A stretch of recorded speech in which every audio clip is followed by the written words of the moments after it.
sobre todo en cuanto, pues, como hemos dicho, a energía fotovoltaica. Espero que en biomasa próximamente, con el plan que ha anunciado la directora de biomasa, y considero que con estas cifras, que estamos en una región absolutamente privilegiada para seguir desarrollando energías renovables en cualquiera de sus tecnologías. Tenemos suficiente superficie de terreno, agua abundante, radiación solar, tal vez la mayor de Europa. No hace mucho tiempo, pues antes de la reforma eléctrica, uno de cada 4 proyectos de este tipo que arrancaba en España tenía lugar en Extremadura, algún otro en Andalucía, claro, al mismo tiempo que Andalucía. Es decir, creo que podemos señalar, y la directora general que me acompaña podrá corregirme, que somos en cierto modo pues una autoridad en materia energética. A todo ello se une que España no dispone de recursos de hidrocarburos significativos, tampoco disponemos de recursos de gas. Ya nos hablaba antes Javier García Breva que el 56% del gas proviene de Asturias. Y la dependencia de combustibles fósiles importados constituye por sí misma un importante problema económico. Esto nos dice que nuestra solución deben ser las energías renovables, que además cumplen el objetivo de promover el desarrollo industrial y empleo de calidad. Tenemos el caso de Torre de Miguel Sesmero, que es una pequeña localidad al sur de Badajoz, con 3 plantas termosolares en activo, lo que ha permitido reducir al mínimo el paro, está por debajo del 8%. En conclusión, las energías renovables son las únicas que por primera vez en la historia nos han dejado en ventaja por disponer de un recurso necesario: suelo, agua, luz, sol, el doble que Europa, y de tecnología, en muchos casos, en algún caso hasta propia. Sería un fracaso para todos no poder asegurar la supervivencia del tejido industrial que se ha generado en torno a las renovables. Por ello estoy convencido, como todos ustedes, de que tienen todavía mucho recorrido y que una política energética adecuada solo será posible teniendo en cuenta el potencial y la contribución de las energías renovables, el ahorro y la eficiencia energética. Por eso en esta mesa pues queremos un poco visitar pues, el panorama energético presente y futuro y resolver algunas preguntas, entre ellas si Extremadura, sin primas, qué quieren ellos o qué querrían o qué pensarían ellos que debiéramos hacer con las renovables para no perder la posición ventajosa que tenemos. Bien, en nuestra mesa redonda o cuadrada, en ese caso, tenemos pues, una serie de ponentes, entre ellos, pues, ahora ya me tengo que centrar de derecha a izquierda o de izquierda a derecha, voy a empezar de derecha a izquierda. Doña Carolina Grau, anteriormente gerente del clúster de la energía, es la actual directora general de Industria y Energía del Gobierno de Extremadura. A lo largo de su experiencia laboral, pues, ha dirigido, entre otros, el Centro Nacional de Referencia de Aplicaciones Tecnológicas, el CENATIC, y ha sido jefe del Departamento de Investigación, Desarrollo e Innovación de Fundecir durante 7 años. A continuación, pues tenemos a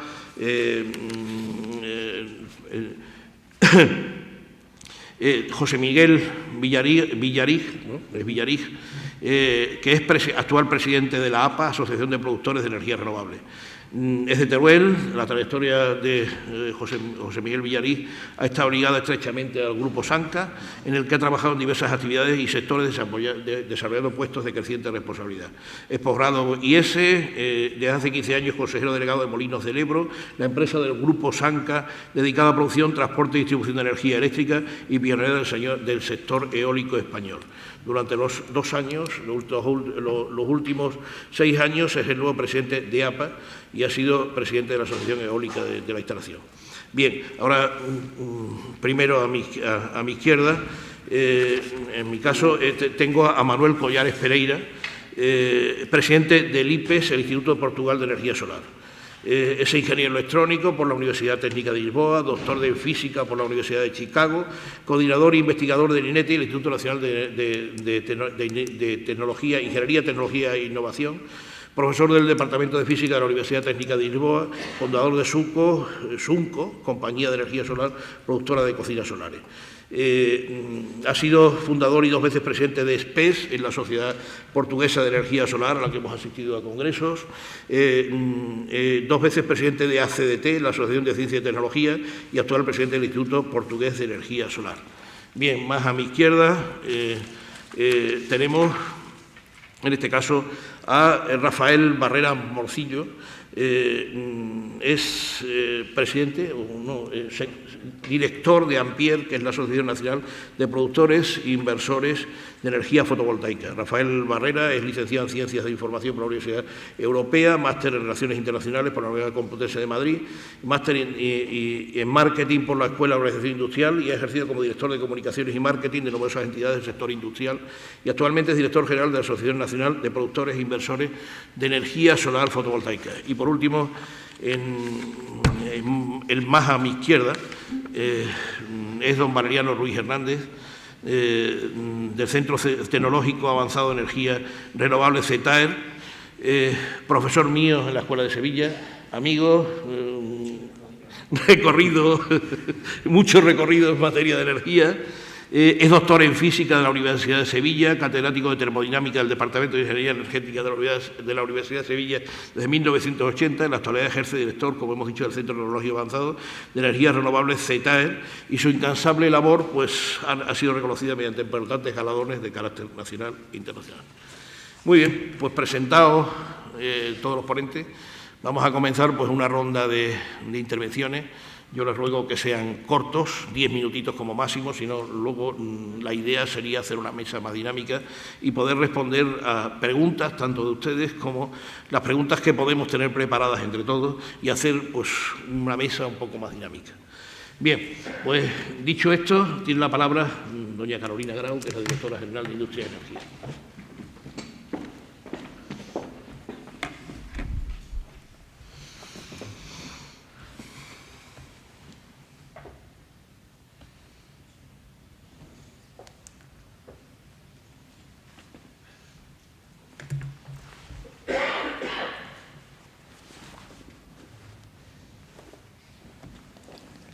Pero no se ve en pantalla. Ah, entonces lo hago para no tener que estar. Quería que se viera desde aquí. ¿Dónde se pasa? Aquí. Lo voy a hacer desde aquí.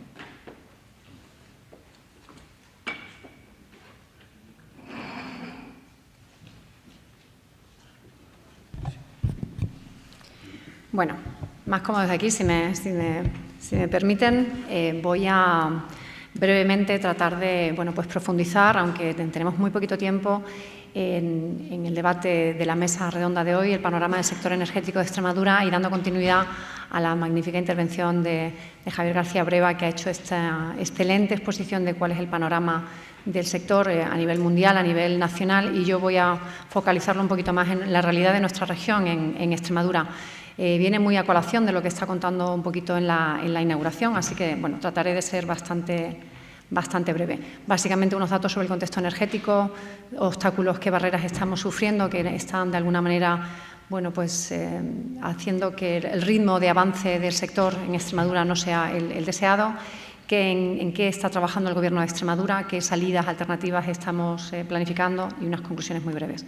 Contexto energético, yo creo que esto ya lo hemos hablado, vamos a pasar de estos datos. Simplemente, aquí tenemos algunas comparativas para también los ponentes que nos acompañan desde otros lugares de fuera de la región tuvieran una noción de cuál es el consumo de energía final en Extremadura comparada con la media nacional. Es importante destacar que los sectores de la industria y del transporte, sobre todo el transporte tanto a nivel nacional como en Extremadura, son los que consumen por encima del 40% de la energía final y también un papel destacado de la industria, que en el caso de Extremadura es muy destacada en el caso de la agricultura y el medio ambiente, el tema forestal.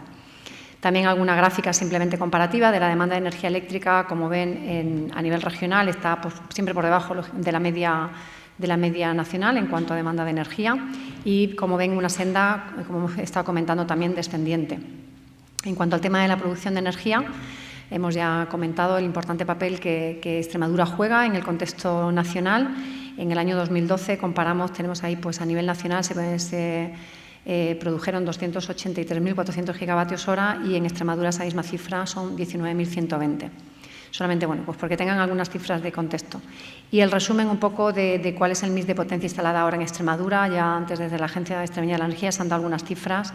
En cuanto a la potencia termosolar, tenemos casi 850 megavatios, 561 en fotovoltaica y 37 en biomasa y en biogás. con lo cual tenemos 1.447 megavatios de energías renovables instalados al día de hoy en Extremadura, aparte de los 2.312 de la gran tecnología hidráulica. Como ponemos aquí, resaltamos, y lo he comentado antes en el discurso, seguimos lógicamente desde el Gobierno de Extremadura considerando el sector energético de las energías renovables como una prioridad y una apuesta importante de las políticas de nuestro Gobierno, pues por todos los motivos que ahí resaltamos, por su potencial de inversión, de generación de empleo y de reducción de CO2. Una vez ya un poco, de una manera, como veis, express, de presentar un poquito algunos datos del contexto energético de la región, pues quería un poco resaltar cuáles son un poco las barreras a las que ya hemos hecho mención y que ya se han comentado, bueno, pues en mayor detalle en la intervención anterior. Hemos hablado de ese desfase que hay en cuanto a generación y demanda energética, que en el caso de Extremadura estamos hablando de 20.897 gigavatios hora frente a una demanda de tan solo 4.244. Bueno, pues todo lo que eso supone, y en esas preguntas que el público nos trasladaba, ¿no?, de cómo íbamos a encajar la planificación energética con la situación real de generación y de demanda que estamos viviendo. El hecho también de que el sistema eléctrico nacional tiene reducidas interconexiones, como todos sabemos, aunque en recientes noticias que habéis escuchado desde ayer y hoy, esta mañana también en prensa, bueno, pues parece que esas interconexiones con Francia, que tan necesarias son, sobre todo para la venta de la energía que se genera, que se produce en Extremadura, bueno, pues parece que hay movimientos y que España decididamente está apostando por desbloquear ese freno que Francia, lógicamente, pone para que haya una mayor fluidez y venta de energía, tanto de electricidad como de gas, lógicamente desde España al resto de Europa. Pero es cierto que todavía hay que trabajar mucho en la planificación eléctrica. Y luego tenemos, bueno, que comentar de la nueva regulación del sector eléctrico y del autoconsumo, todas los obstáculos y que todo este marco normativo está suponiendo al sector eléctrico. El hecho del déficit de tarifa, también se ha comentado, el elevado precio final de la energía eléctrica es otra de las barreras que bueno, pues lógicamente están limitando este sector. Y como bien comentaba Javier, la paradoja de la eficiencia energética, teniendo unas directivas europeas de eficiencia energética y de implantación de medidas de ahorro, de reducción de consumo en edificios, en viviendas, en industrias, pues lógicamente la regulación y la manera de regular la tarifa eléctrica, tal y como se está haciendo a día de hoy, pues parece que realmente estas directivas y estas iniciativas nacionales no parece que vayan tan en línea con una verdadera apuesta por la eficiencia energética. Pero bueno, es lo que tenemos y con todas estas variables son con las que tenemos que jugar. Como comentaba, la modificación del nuevo régimen jurídico económico para las instalaciones de producción de energía eléctrica de origen renovable, todos conocen todas las modificaciones que se han ido produciendo en los últimos años sobre el régimen retributivo, que está afectando a las diferentes tecnologías y que se marcan una serie de ingresos o de retribuciones por tipo de instalación. Todo esto ha cambiado los números de todas las empresas, de todos los promotores. A unos les ha incidido en mayor medida que a otros, pero es cierto que las reglas del juego han cambiado y todos nos tenemos que volver a resetear. No consideramos que vayan a haber a corto o medio plazo ni a largo plazo ayudas más allá del pool, con lo cual, bueno, pues tenemos que pensar en seguir produciendo con energías renovables siempre que podamos ser competitivos a precio de mercado. Y luego lo que hablaba de Red Eléctrica Española, que como hemos comentado estamos en pleno proceso de negociación en cuanto a la planificación de la red eléctrica, que lógicamente condiciona en gran medida pues, el contexto energético de nuestra región. También, bueno, pues tenemos algunos problemas, como todos conocen. No hemos hablado antes del sector eólico, no tenemos ningún parque en construcción en estos momentos en Extremadura con tecnología eólica debido a, bueno, pues la alta condicionalidad que tienen desde el punto de vista de que los parques sin ayuda, sin retribución específica más allá del puro precio de mercado, sean suficientemente viables desde el punto de vista económico. Y luego, además, como digo, muchos de estos proyectos están pendientes de la publicación de la última planificación de la red eléctrica de transporte del Sistema Eléctrico Nacional. Lógicamente, estos parques necesitan sus proyectos de evacuación, sus líneas de evacuación para, lógicamente, poder luego transportar esa energía. Y todo esto está todavía en estado de borrador, se está negociando y esto también está limitando el progreso de la implantación de parques eólicos en Extremadura, pero sobre todo yo me gustaría resaltar, pues como comentaba antes, la enorme carga socioeconómica que implica la normativa que está ahora en vigor, que es el decreto 160, que exige la creación de 3 puestos de trabajo por megavatio instalado o la cesión del 8% de los beneficios del parque a los ayuntamientos. Lógicamente, ya a principios de este año, el Gobierno de Extremadura se planteó, como luego comentaremos, la necesidad de cambiar estas reglas, porque con estos condicionantes y estas exigencias es inviable que a día de hoy podamos pensar que se vaya a implantar ningún parque eólico en Extremadura. Y en eso, pues como luego les comentaré, también estamos trabajando. Como ven, estas cifras del decreto 192 del 2005 ya se empezaron a tramitar parques eólicos en Extremadura. Como ven, de 32 parques que se autorizaron, tan solo siguen en tramitación ahora 20, con 431 megavatios, y otros algunos que están pendientes también de tramitación administrativa, otros 5. Y respecto al decreto 160, solo siguen vivos 23, otros 390 megavatios, aparte de otras 3 nuevas solicitudes de autorización previa que están también en tramitación. Como ven, pues con las nuevas reglas del juego, muchos proyectos del sector eólico, lógicamente muchos promotores se han replanteado pues que quizás no sea el momento para apostar por esta tecnología, o quizás el coste de mantener estos proyectos vivos hasta nueva regulación pues no lo pueden afrontar. Unos deciden continuar y otros, lógicamente, han decidido cancelar sus proyectos y sus expedientes en Extremadura. Como decía, ¿qué estamos haciendo desde el Gobierno de Extremadura para paliar o solventar en la medida de nuestras posibilidades pues estos problemas y propiciar un desarrollo energético sostenible y siempre apoyado con un importante papel de las energías renovables? Como decía, ante estas expectativas y hasta que cambien las reglas del juego, cambien los marcos regulatorios con nuevas retribuciones específicas, pues tendremos que seguir apostando por energías que no dependan de esos apoyos económicos adicionales, como digo, al precio de mercado, y que además, pues que no tengan que soportar esas cargas socioeconómicas que las hagan inviables. Y estas son algunas de las propuestas aquí a mano derecha en las que estamos trabajando y que pensamos que nos pueden ayudar a continuar con esta apuesta. Pues como digo, en primer lugar, la derogación del decreto eólico, el apoyo al autoconsumo de la generación, el apoyo a las grandes plantas fotovoltaicas, el seguir insistiendo en la negociación de las redes de transporte, tanto de transporte como de distribución en Extremadura, pues para tener esa planificación y saber un poco cuál va a ser nuestra apuesta a futuro, y luego la bioenergía y eficiencia energética, como hemos comentado.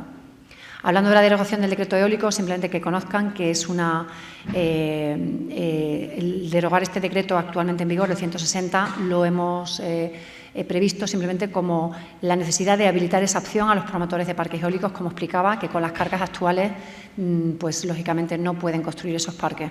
Es lógicamente una posibilidad que les damos. Tienen la opción de continuar con la tramitación del decreto 160 a aquellos parques que así lo decidan y, lógicamente, cumplir con los derechos y obligaciones de sus autorizaciones, o bien pueden desistir de las obligaciones de este decreto y pueden reiniciar su tramitación vía la legislación nacional Real Decreto 1955. Entendíamos que, ya les digo, desde luego esta iniciativa ha sido muy positivamente acogida por el tejido empresarial, y yo creo que pues es muestra de que estamos dando respuesta a una necesidad del sector, habilitando una nueva vía para que estos parques sean una realidad.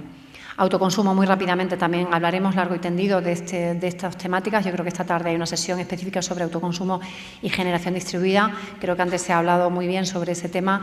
Desde luego, el Gobierno de Extremadura sigue apostando por el autoconsumo como una solución para el contexto energético a futuro. Entendemos que no es una opción en la que el ciudadano, ni muchísimo menos, trate de generar un beneficio con la venta de la energía, sino simplemente entendemos que es una medida más de ahorro de eficiencia energética, sin coste para el sistema eléctrico, y que además nos va a ayudar muchísimo a reducir esa dependencia energética y a mejorar nuestro déficit comercial, ¿no? Y sobre todo, lo más importante, pues abrir al sector empresarial esa oportunidad de generar negocio y actividad en Extremadura. Pero no debemos de ser conscientes que saben que la Ley 24 del sector eléctrico pues tiene ahí unos peajes de respaldo que a día de hoy están limitando enormemente la instalación de autoconsumo en Extremadura. Hablábamos de los grandes proyectos fotovoltaicos que siguen su tramitación. Saben que el proyecto específico de Talaván recientemente ha conseguido ya la declaración de impacto ambiental favorable por parte del Magrama, del Ministerio de Medio Ambiente, y pues eso es una buena noticia. En este proyecto quiere decir que va madurando. Seguimos pendientes de planificación eléctrica, y también bienvenida a Calzadilla, promovido por Solar Strong, AGE y Valsolar, también sigue en curso, así como el de Usagre de Ecoenergías del Guadiana. Esto ya lo hemos comentado, ¿vale? La planificación de red eléctrica es otro de las apuestas y otro de los debes que tiene ahora en estos momentos el Gobierno de Extremadura para facilitar que, lógicamente, estos parques tengan las necesarias redes de transporte y de distribución. Y finalmente, lo que he comentado esta mañana, todas estas medidas las completamos con una apuesta muy decidida por la bioenergía, sobre todo pues, en el ámbito no solamente rural, sino también bueno, pues, en aquellos centros de consumo donde realmente tenga sentido, ya estén en el ámbito rural o estén en las ciudades, siempre donde tenga sentido, como digo, pues instalar soluciones basadas en bioenergía, en biomasa térmica, biogás, etcétera. Tendremos para ello 27,5 millones de euros en el periodo 2015-2020. Eficiencia energética, como comentábamos antes, por parte del Plan Nacional de Acción de Eficiencia Energética y Energías Renovables 2014-2020, habrá 26,6 millones de euros del tramo nacional que gestionará Extremadura junto con el IDAE y, por su parte, Extremadura, de sus propios fondos FEDER, dedicará 23,5 millones de euros al Plan Regional de Ahorro y Eficiencia Energética para el periodo 2014-2020. De ahí salen esos 50 millones de euros que está previsto para apoyar medidas de ahorro y eficiencia energética, donde, como digo, esperemos que el Gobierno de Extremadura pueda desarrollar ese papel ejemplarizante y conseguir que en otros muchos edificios públicos pues, se puedan implantar estas soluciones. Para ello, bueno, destacar los presupuestos de este año, próximo año 2015, presupuestos de la Comunidad Autónoma, contemplan todas estas medidas, son medidas ya en firme, que tan solo están pendientes de que podamos diseñar algunas de ellas en base a ese acuerdo de asociación al que hacía referencia antes Javier García de la Breva, porque ese acuerdo de asociación ya está firmado entre España y Europa, entre España y Bruselas, pero estamos solamente a expensas de que, como él bien decía, hay una disputa entre España y Bruselas respecto al sentido y al tipo de acciones que nos van a permitir financiar, ya sea ayuda directa o instrumento financiero.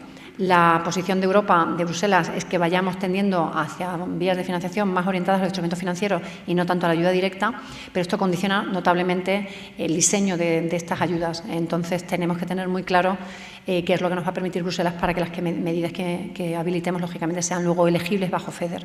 Y, bueno, pues en esa negociación estamos. Como ven, bueno, pues habrá importantes fondos, ya he dicho, para eficiencia energética en todos los ámbitos de edificación, sector público, industria y a nivel también a nivel privado. También contratación de servicios energéticos para todos los centros de consumo, temas de calderas, biogás, etcétera. Y, bueno, no olvidándonos de otras soluciones en el sector del transporte, como el vehículo eléctrico, las redes inteligentes, sistemas de telegestión, acumulación. Bueno, son algunas de las medidas también de internacionalización que estamos contemplando en nuestros planes. Y ya como conclusión, pues un poco lo que hemos hablado hoy, ¿no? Que estamos en un contexto pues con muchas restricciones, con regulaciones o desarrollos normativos que no terminan de llegar y otros que están y que no los queremos, y en esta pelea estamos desde el Gobierno de Extremadura. Yo creo que estamos haciendo un seguimiento muy activo de toda la realidad energética junto con el Ministerio, con los agentes que intervienen en todos estos procesos, con Bruselas para defender que la energía y el eje temático 4 de fomento de una economía baja en carbono tenga un papel decisivo en los fondos FEDER del Gobierno de Extremadura. Yo creo que lo hemos conseguido. Como digo, vamos a tener más fondos que nunca para apoyar estos proyectos y necesitamos simplemente que estéis ahí y que, bueno, que lideréis esta posibilidad de agotar esos fondos. Como decíamos, al final necesitamos proyectos, necesitamos empresas que llevéis adelante esta financiación. Y simplemente, pues eso, reiterar el apoyo del Gobierno del Gobierno de Extremadura para pues asistiros en todos estos proyectos que queráis poner en marcha. Así que, sin más, doy paso al siguiente ponente y luego ya abordamos la mesa de preguntas. Gracias. Bien, muchas gracias, Carolina. Toma la palabra a continuación José Miguel Villarij, que es presidente de la Asociación de Productores de Energías Renovables, APA. Mientras nos colocan el tema, en primer lugar agradecer la invitación tanto a la Agencia Extremeña de Energía como al clúster de Extremadura en nombre de APA. Nosotros somos una asociación multitecnológica de carácter nacional y por eso pues, el enfoque que yo dé a la charla va a ir más bien tema general nacional. En primer lugar, no sé que siempre cuando hablamos de energía todos lo decimos que es un sector estratégico, es un pilar básico en el desarrollo económico y también el industrial, que es básico para nosotros, la empleamos en el transporte, en el hogar, en el trabajo, y va a depender de qué mix energético nosotros adoptemos para que tengamos pues, un nivel de dependencia energética, de efectos medioambientales, etcétera. Entonces, el punto de partida casi es el mix energético que tenemos, que haré reflexión a él, y quería llevar la charla en el sentido de cuál es el principal problema con que se encuentra el país. Para mí, la dependencia energética. ¿Qué nos está motivando todo este modo de actuar y por qué me he llegado hasta aquí? Es el déficit de tarifa que tenemos. A continuación, pues podremos resaltar donde se han cometido los grandes errores y una pequeña reflexión a Europa, porque ya ha hablado muy ampliamente Javier García del tema. Como es muy breve el plazo que nos dan, pues comenzaremos. Yo creo que el error principal que se ha cometido, básico en el desarrollo en los últimos gobiernos, los últimos 10-12 años, para mí y para nosotros ha sido, y por tanto viene de lejos, la continua improvisación y el cortoplacismo con el que se toman las medidas. Es decir, estamos en la continua improvisación en un sector que lo que requiere son medidas y legislación predecible que nos dé certeza para nuestras inversiones, y estamos jugando totalmente al revés, siempre improvisando, cambiando legislación. No sé los decretos que podemos decir que hicieron los gobiernos de Zapatero, 27 normas distintas, el actual ya lleva 14, nos han cambiado toda la norma con la que teníamos y además de carácter retroactivo haremos una ligera reflexión de la reforma. Esto nos lleva pues al continuo desastre que es en el que nos encontramos. Nosotros, cuando hablamos de las renovables, hablamos como una posibilidad de crear industria en el país. Es decir, nosotros en los años 70 teníamos un 34% del PIB era industrial. Hoy estamos en el 13%, España. Europa nos marca objetivos de llegar al 20% del 2020, pero nosotros estamos en el 13%. Teníamos un sector, el de las renovables, en que lo estábamos liderando, tanto en potencia instalada como en desarrollos futuros. Y prácticamente lo hemos empantanado en muy poco tiempo. Y digo que estamos en un sector que es industrial porque industrial es la instalación y desarrollos que hacemos, y también el kilovatio hora es industria, que lo intercambiamos entre comunidades, y en la medida que seamos capaces de fomentar las interconexiones que van a ritmo lento, pues seremos capaces de vender a Europa, porque el potencial nuestro es tremendo. Pero no se puede hacer desarrollos industriales poniendo 17 barreras que son autonómicas. Cada autonomía ha querido hacer su desarrollo independiente.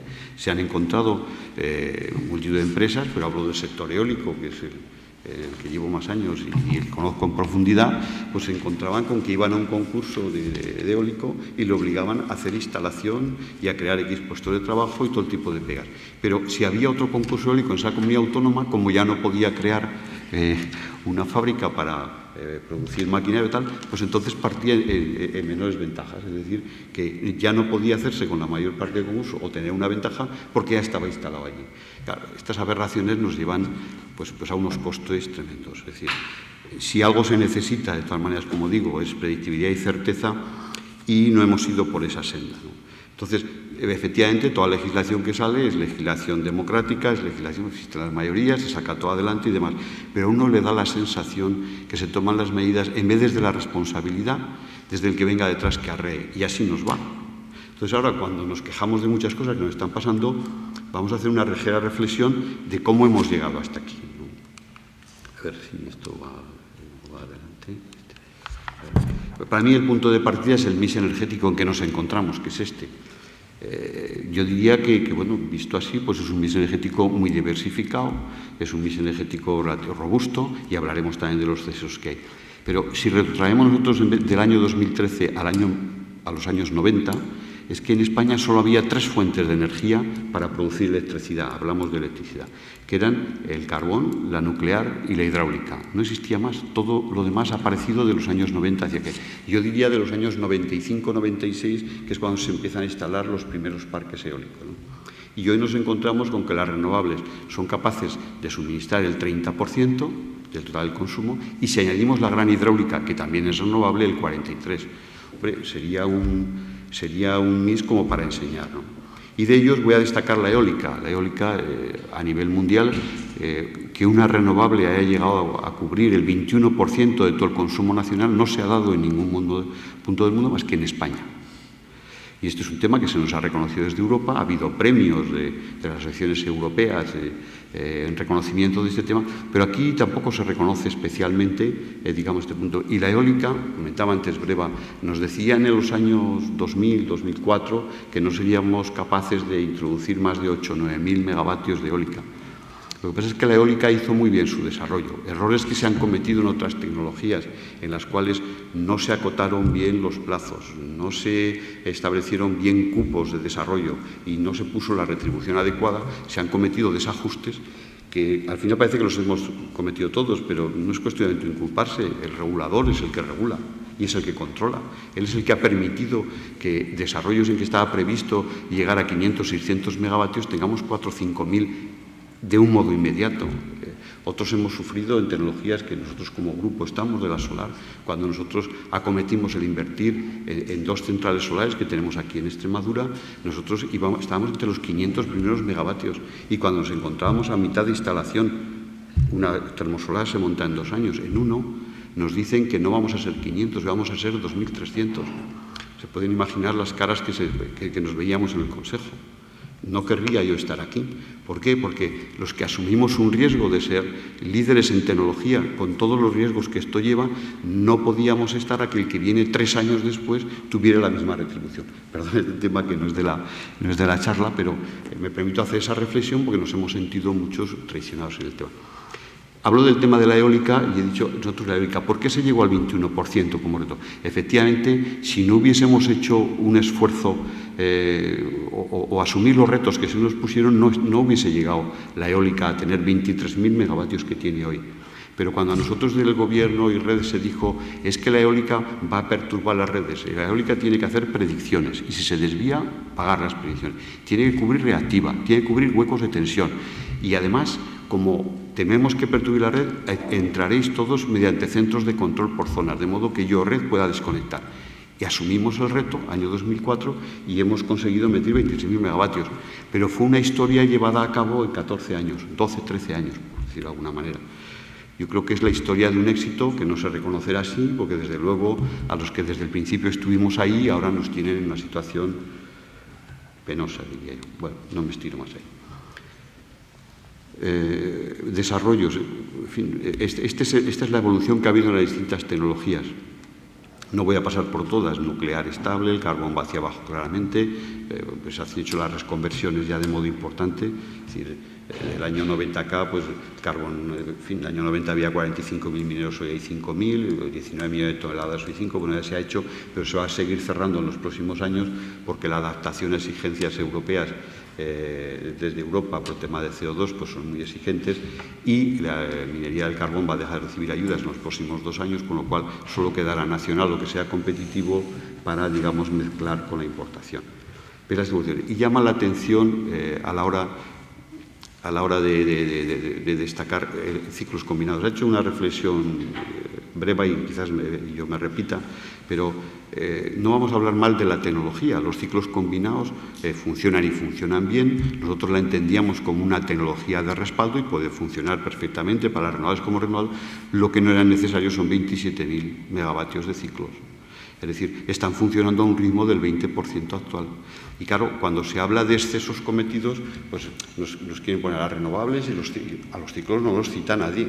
Porque aquí cuando se hace la crítica, y bueno, este mensaje quizás debería ir hablando del déficit, pero cuando se hace la crítica que se ha hecho mal, aquí parece que hemos hecho mal todos los renovables. Oiga, que nosotros no hemos hecho nada mal, en cuyo caso en algunas tecnologías no se ha acertado en los desarrollos, nos ha acertado y nos va a pesar, pero se han hecho otros temas, como acabo de describir, pues ejemplares, ¿no? Pero en el caso de los ciclos combinados, que dentro de las planificaciones no es vinculante, es una planificación indicativa, ahí pues las grandes eléctricas, quizás auspiciadas por el gobierno, pero de alguna manera, de 2 minutos, pues, entonces no tengo yo. Tenemos 10. Ya, de paso. Quiero decir, bueno, pues no supieron visualizar la penetración de las renovables y entonces nos encontramos con 27.000 megavatios de ciclos que no son necesarios. Pero claro, cuando hablamos nosotros de coste del sistema, por ningún sitio vemos que los ciclos nos cuesten. No, porque resulta que la subvención a fondo perdido que se lleva a ciclos va a precio de energía. Y a nosotros, cuando se nos apoya en algo, nos llevan a costes regulados. Bueno, paso porque 2 minutos. Principal problema que tenemos en un país, dependencia energética. Ahí cuando lo vemos en cifras, vemos la cifra que hay en rojo, que es el volumen de millones que nosotros tenemos de déficit de déficit energético. Es decir, la importación de combustibles fósiles, a lo que quitamos todo lo que exportemos como energía y tecnología, nos deja saldos en los últimos años, como veis, de 45.000, 40.000 millones. Es el entorno, eso es una burrada de cifra. Es una burrada. Hemos sido capaces como país, quizás, de darle la vuelta a la balanza de pagos. Ya somos más exportadores en todo lo demás, pero cuando añadimos la energía seguimos teniendo ahí un importante déficit. Esto es vista la cifra como valor absoluto, pero además no la controlamos. Es decir, no la controlamos y esto puede ser fuente de que en nuestra industria, en muchos sectores, se resienta hoy más rápido. Déficit de tarifa acumulado que nosotros tenemos. Este déficit es el que está, digamos, condicionando todos los desarrollos que tenemos en la actualidad, la reforma que se nos ha aplicado y todas las consecuencias que vimos los que estamos en este sector. Hasta el año 2004 prácticamente no se acumuló déficit, pero es que hemos estado desde el año 2004 llegando a crear un déficit de 39.000 millones que, quitado los 3.000 que cada año se amortizan con intereses, lo tenemos en el actual en 25.000. Esto es un problema de Estado que heredó el Gobierno y, digamos, lo puso como primera obligación. Tengo que resolver el déficit de tarifa acumulado porque me lo impone Europa. Si no lo resuelvo o tomo medidas que a Europa le parezcan suficientes, me lo va a acumular el déficit de Estado, con lo cual habríamos sido intervenidos. Y ahí hubo un compromiso que les obligó a actuar en consecuencia. Déficit de tarifa. Visto. Nosotros estamos los de las renovables, además de ser los grandes damnificados de esta reforma que se está haciendo, además los que estamos en los titulares de periódicos, como los titulares de toda la prensa, como responsables de haber acumulado el déficit de tarifa, cuando realmente no tiene nada que ver con nosotros. Nosotros somos un coste del sistema, pero el cómo contabilizamos ese coste, cómo nos quieren mirar, es decir, identifican, como tengo de coste 4.000 y tú subes 4.000, oiga, aplíqueselo a otro esto. Pero solo les llevaría a reflexión de 2 años. El año 2005, el año primero que hay un importante déficit de tarifa, 4.089 millones, todas las ayudas a las renovables subieron 798 millones. Luego, nosotros no fuimos los que generamos el déficit. Hay otro año que es paradigmático, el 2008, que es cuando el petróleo se puso a $140 el barril. Se nos olvida todo, pero 6.200.000 de déficit y nosotros solo supusimos 2.400. Solo en esos 2 años se ha generado un déficit de 7.800 millones y os trato de decir que no se puede establecer esa relación directa de como las renovables cada vez cuestan más, el déficit son las renovables. Esto no es así. Abundaría en argumentos, pero estos son los costes totales del sistema y es un poquito por ver. En la reforma que nos han hecho, y ahora haré un comentario de ella, nosotros echamos a faltar que debe hablar de la reforma primero. Nosotros entendíamos que se tenían que tomar medidas por el problema que tenemos tan importante, pero la reforma eléctrica que este Gobierno nos ha traído y que finalmente hemos conocido en junio con todas sus medidas no es una reforma acertada y no prevalecerá mucho en el tiempo. Razones. La primera, no ha apostado por aquellos recursos que tenemos como país, que son las renovables. Tenemos recursos, en fin, viento, agua, sol, territorio para hacer biomasa, etcétera. No ha ido a ello. Pero cuando ha ido al consumidor, en vez de fomentar la eficiencia y el ahorro energético, ha dicho no, yo voy a recaudar más en términos de potencia. ¿Con qué nos encontramos? Con que no hay ningún interés, lo ha dicho también Breva, ¿no?, en la eficiencia y el ahorro. Pero cuando ha ido al productor, a nosotros nos ha cambiado la retribución totalmente, pero no retribuye el que produzcas más y de modo eficiente. No, nos retribuye los costes de inversión, la operación y mantenimiento, con lo cual no hay ninguna llamada a la eficiencia. Si además esto se ha aplicado con retroactividad, con todo lo que supone, y esto lo sufrimos las empresas que estamos en el sector, pues tenemos el escenario ideal para, en fin, ser vistos en Europa como un desastre en lo jurídico, en seguridad, etcétera, y a las empresas dejarnos así. Entrando aquí al tema, pues, me agobian. Sí, es decir, la reforma que ocurre, que la reforma tiene que seguir profundizando, porque ¿cómo aparecemos en los medios el sistema eléctrico? Que estamos en la banda alta de precios de Europa. Oiga, estamos en la banda alta porque estoy aquí, en estos costes, ¿qué es lo que mete usted? Es decir, el Estado sabe que aquí está metiendo pues, numerosos déficits de Estado. Es decir, ¿va a hacer usted una política de apoyo a la gran industria porque lo necesita porque tiene un precio de energía alto? Interrumpibilidad, 470 millones. ¿Quiere usted tener el mismo precio, Baleares, Canarias, Ceuta, Melilla y tal, extrapeninsulares? 2.000 millones al año. ¿Quiere usted? Claro, si nosotros no quitamos todo esto de ahí, claro que nos encontramos con una energía cara. Nos encontramos con una energía cara que está afectando a la competitividad de empresas y eso es un tema muy grave, porque la última ajuste que se ha hecho, pues otro sector que era el de la cogeneración, que también pues era un modo de apoyar industrias o sectores, se están encontrando algunos realmente contra las cuerdas, ¿no? Entonces, si no limpiamos esto de aquí, andaremos confundiendo mensajes. Sigo. Bueno, pues llegaremos, en fin, esto tan volado, pero luego pregunten. Para nosotros, de todas maneras, lo he dicho, que la energía es básico para la competitividad de empresas. Las orientaciones estratégicas para nosotros deberían ir ahí, por el ahorro y eficiencia para reducir dependencia, CO2 y mejorar la competitividad. Y, desde luego, el modo de poder fomentar renovables de modo importante es la electrificación del transporte, es una vía y las interconexiones. Pero, claro, las interconexiones, en lo que tendremos que estar pensando es en interconexiones para fomentar los recursos que tenemos, las renovables, en las cuales, si nosotros estamos con políticas de hacer competitivas las renovables, y esto no es un tema que se haga en un día, es un tema de unas sendas de funcionamiento que nos vayan recogiendo las mejoras tecnológicas y un abaratamiento de costes constante. Debemos huir de la improvisación, ha sido lo que nos ha llevado a todo esto, hacer planes a largo plazo. Debemos aportar por los recursos que tenemos, de acuerdo, no utilizar la energía como percha, lo acabo de decir, y debemos impulsar los recursos que tenemos como autóctonos, preservando tal.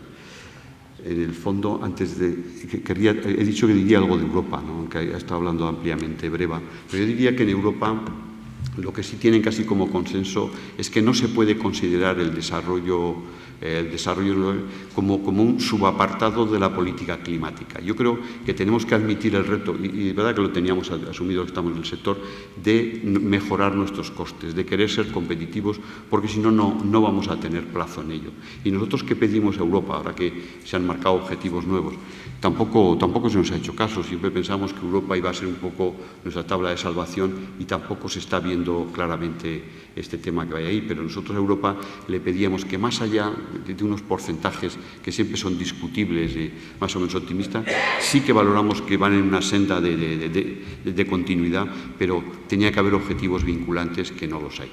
Y que, ¿cómo se presentan las renovables? No esperamos grandes cambios revolucionarios, alguno igual me contradice, pero sí que tenemos una senda de mejora de costes por mayor uso. Habrá mejoras tecnológicas, pequeñas mejoras tecnológicas a lo mejor, pero mejora de costes. Y este círculo virtuoso que nos dan las renovables, que cuanto más se usan, más baja su costes, sería una senda funcional. Y, desde luego, vuelvo a repetir, quizás sea la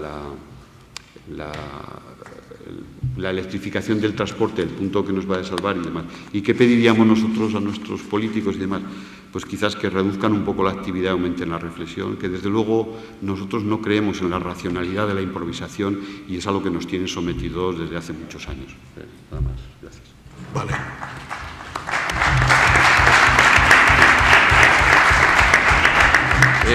Muchas gracias, José Miguel Villarís. Por favor, os ruego que os ciñáis al tiempo, porque si no, no terminamos la mesa. Bien, tercer ponente es Rafael Barrera Morcillo, de Ampier, Asociación Nacional de Productores e Inversores de Energía Fotovoltaica. Tuyo.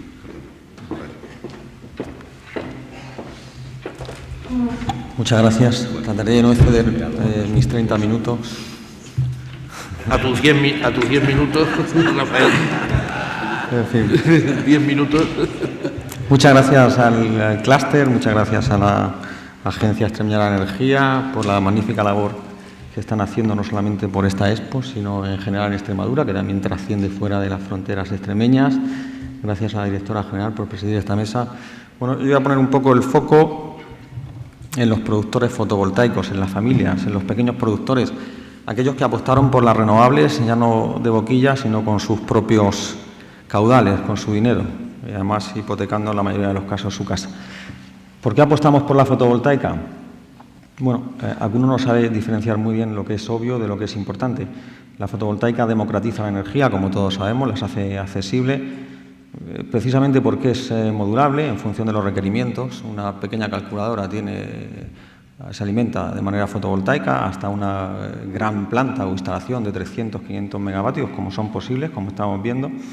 Independencia energética, que es ventaja geopolítica, indudablemente, es decir, todo lo que no sea dependiente de un tercero es una grandísima ventaja. Minora, al hilo de esto, las importaciones, mejora la balanza comercial, baja los costes de producción, como ahora veremos, genera empleo, tejido industrial y riqueza, como hemos podido sentir en esta tierra y en el resto de España.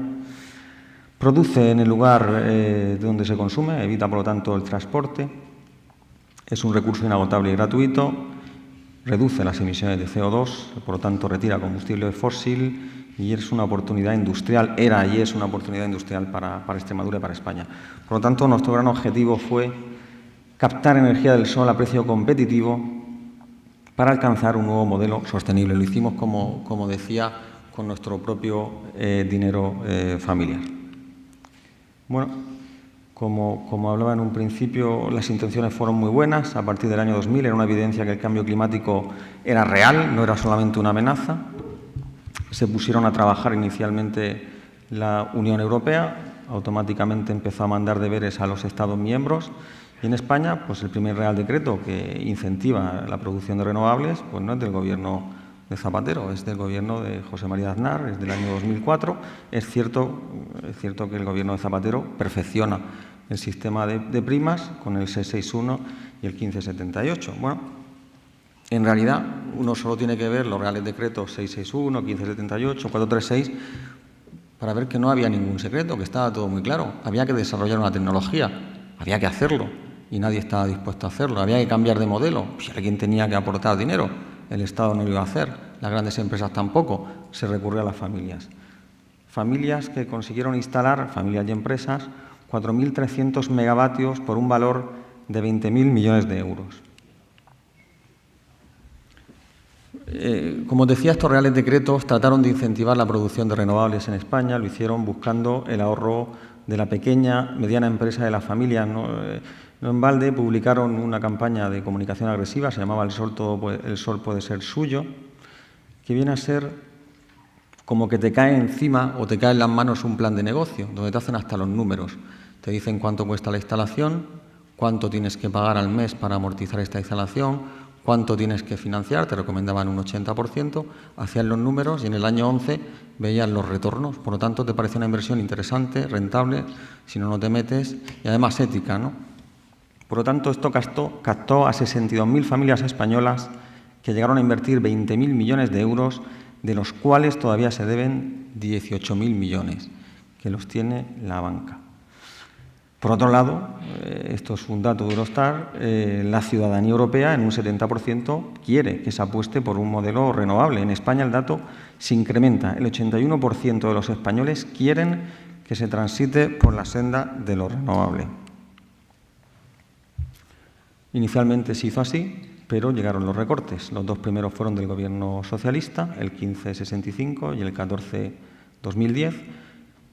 Llegaron a suponer recortes de hasta el 30% de esas retribuciones inicialmente pactadas con el Estado, entre las familias y el Estado. Claro, con un recorte así, pues automáticamente, si eres una empresa, pues tienes más recursos financieros o más palancas, pero si eres una familia no, porque lo que entra es lo que entra. Por lo tanto, te ves obligado a destinar más renta familiar o más renta de la pequeña empresa o a refinanciar. Bueno, pues esto se quedó corto con lo que hizo posteriormente el Partido Popular, que lo que hizo fue, si lo que hizo el PSOE fue un disparate, pues esto se elevó ya al cubo. Es decir, derogaron de plano el marco retributivo de las familias fotovoltaicas.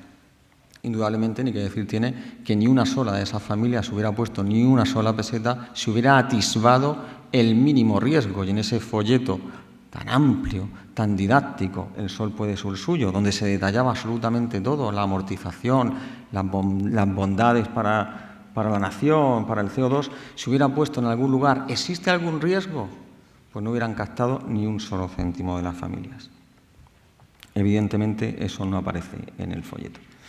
Bueno, con el nuevo marco que impone el Partido Popular nos encontramos con un Real Decreto que deroga el sistema de primas y que aprueba una orden ministerial con una supuesta retribución razonable que no lo es tal, ¿no? Es un nuevo escenario retributivo en el que, si inicialmente se le decía al productor, era una fórmula muy sencilla, la voy a poner, kilovatios producidos por tarifa, retribución final. Era sencilla, era ponerlo todo cuesta abajo, ¿no? Y lo hicieron y así entró la gente. Bueno, pues aquí tenemos la nueva fórmula. No sé si alguien en la sala es capaz de comprender algo de lo que hay ahí. Si esta hubiera sido la fórmula inicial, ni que decir tiene que no hubiera entrado absolutamente nadie en el sector y, por lo tanto, no estaríamos aquí hablando de la fotovoltaica como una tecnología madura y competitiva en absoluto. Es decir, estas familias han hecho posible esta curva de aprendizaje. Y, por fin, hablamos de esa falaz rentabilidad razonable que, como digo, ya nos gustaría que fuera una rentabilidad del 7,5, que en absoluto lo es, porque el propio Ministerio indica cuál es el precio que tenía que haberte costado tu instalación en función de 500 tipos de plantas, que es como si simplificamos todo el parque de viviendas del país en 500 tipos. Todo esto con independencia, además, de las zonas climáticas, donde vemos la magnífica irradiación que tenemos en el sur de España. Con el nuevo marco da igual que tengas una planta en una cueva que la tengas en Écija, prácticamente. Todo ese dinero, todo ese esfuerzo que disparó, como veis en la línea roja, la potencia instalada, también mejoró el precio del panel fotovoltaico, que, como vimos, se consiguió el objetivo. Se consiguió el objetivo, evidentemente. La fotovoltaica es absolutamente competitiva a precio de mercado. Nosotros hemos amortizado una tecnología en una infraestructura. Esto es como si se le propone a alguien hacer una presa, una gran presa, donde hay que anegar campos, hay que despoblar pueblos, hay que hacer una magnífica obra civil, y al segundo mes se cierra la presa. Hombre, si contamos a cuánto ha salido el megavatio de esa presa en esos 2 meses, pues ha salido muy caro, pero la perspectiva tiene que ser a largo plazo. Por lo tanto, nosotros hemos sido los que hemos hecho la presa y, evidentemente, los primeros megavatios que se producen en los 2 primeros meses virtuales tienen un coste que se va reduciendo y, como vamos viendo, esto no era ningún secreto, el 661 lo decía, se dan unas primas para amortizar una tecnología. Esas primas tienen una legitimidad social, porque si ponemos en perspectiva esas primas que coge el sector con la reducción luego del precio de la energía a futuro, la retirada del CO2, la solución tecnológica para familias, empresas en un futuro, pues vaya una cosa, no es que vaya una cosa por la otra, es que en pocos años, en pocas décadas, se rentabiliza esa inversión social. Por lo tanto, pensamos que están legitimadas, y no lo pensamos nosotros, el propio Real Decreto lo ponía. Bueno, de una potencia fotovoltaica mundial de 136.000 megavatios, vemos que España cuenta tan solo con 5.177 a finales del 2012, y en el 2013 se instalan 140 en todo 2013. En ese año en Alemania instalan 3.500, Italia 1.400, Reino Unido 1.000, China tiene otra dimensión, pero son 11.300, Japón 6.900 y Estados Unidos 4.200. Es decir, el mundo se dirige de forma rápida hacia las renovables y particularmente hacia la fotovoltaica, mientras es España, que quizás sea una de las zonas del planeta óptimas para la captación de solar fotovoltaica, en el 2013 ha instalado solo 140 megavatios, que es una insignificancia. Dicen que las comparaciones son odiosas, en este caso no lo veo así, ¿no? Un megavatio instalado en Alemania y un megavatio instalado, en este caso puse en Murcia, porque soy de allí, pero vale lo mismo para Murcia que para Extremadura. Vemos que el rendimiento por las horas de sol en Alemania son una media de 962, aquí en el sur 1.580, pues nos encontramos que hay un 39% más de rendimiento, es decir, una empresa que en su cubierta tenga fotovoltaica, pues tendría una ventaja competitiva en España de un 39% con respecto a una alemana. No podemos estar de espaldas a eso. ¿Qué dice la industria? Dice el hogar. No sé si ustedes hacen o han hecho alguna vez el cálculo de lo que se gastan en casa en energía para calentarla, para alumbrarla. No sé si han calculado lo que se gastan en gasolina para el coche, para la moto. Bueno, es que si lo sumamos todo a través de una vivienda, a la vuelta, no a la vuelta, ya es una realidad, si no existiera luego un fuerte peaje de respaldo, esa energía podría tener un coste reducidísimo, igual que la industria, igual que los hogares en el sector agrario. Pero claro, esto, como decía, que ya es un regalo que ha hecho el colectivo fotovoltaico español, digamos, ha tenido un coste que hemos asumido nosotros y que lo que exigimos y que pedimos es que se cumpla ni más ni menos que lo que se pactó para alcanzar este objetivo, que ya se ha alcanzado. Por lo tanto, tenemos un rosario de recortes retroactivos, una moratoria renovable, inseguridad jurídica y la expulsión del pequeño productor, a base de recortes continuos y a base de una cada vez más compleja realidad en el día a día. Ya es muy difícil ser productor fotovoltaico. Y nos encontramos con una apuesta por las tecnologías del siglo XXI, fósiles y nucleares, una satanización de las renovables. Encima se nos ha hecho el chivo expiatorio de todos los males del sistema. El sistema tiene muchas disfunciones, muchos problemas, sin embargo, todo el problema se reduce en uno, que son las renovables. Esa es una falacia de principio a fin. Las renovables impactan, evidentemente, en el sistema, podrían tener una responsabilidad en el déficit quizá entre el 15 y el 20, podría ser, pero es que eso tiene un retorno, que ya lo estamos tocando, por lo tanto, tienen legitimación social. Y nos encontramos con unas sobreretribuciones, unos costes ocultos en el sistema y, bueno, pues un sistema energético oligopolístico y con precios altos. ¿Hacia dónde vamos? En 2 minutos termino, sin duda. Pues hemos visto esta evolución de la tecnología fotovoltaica, cada vez las placas pueden ser más pequeñas, tienen mayor rendimiento, son mucho más baratas, hay una integración en el paisaje, integración arquitectónica, las láminas son cada vez más delgadas, se ha integrado en el tema de la movilidad urbana y el tema está un poco en la acumulación, ¿no?, en las baterías. Una vez que las baterías sean capaces de almacenar energía de manera óptima, pues la fotovoltaica será indiscutiblemente la tecnología del futuro. Aquí he puesto como ejemplo que una ciudad de 100.000 habitantes podría abastecerse con unas 312 hectáreas de fotovoltaica, poniendo en referencia las casi 2.000 hectáreas que tiene el aeropuerto Adolfo Suárez Barajas. Por lo tanto, yo creo que el camino del nuevo modelo energético está dejando en la ruina a 62.000 familias, está siendo un lastre para el sector renovable, la nueva política, está siendo un descrédito internacional para la marca España. Insisto, no solamente hay desconfianza en la inversión en energía en España, sino que esto contagia a otros sectores. Es muy difícil cuantificar de qué manera, pero claro, si hay desconfianza en un sector regulado, pues no es raro que la haya otros sectores regulados. Y es una rémora, como decía, para la economía española y para la recuperación, puesto que las renovables y la eficiencia energética son una grandísima oportunidad.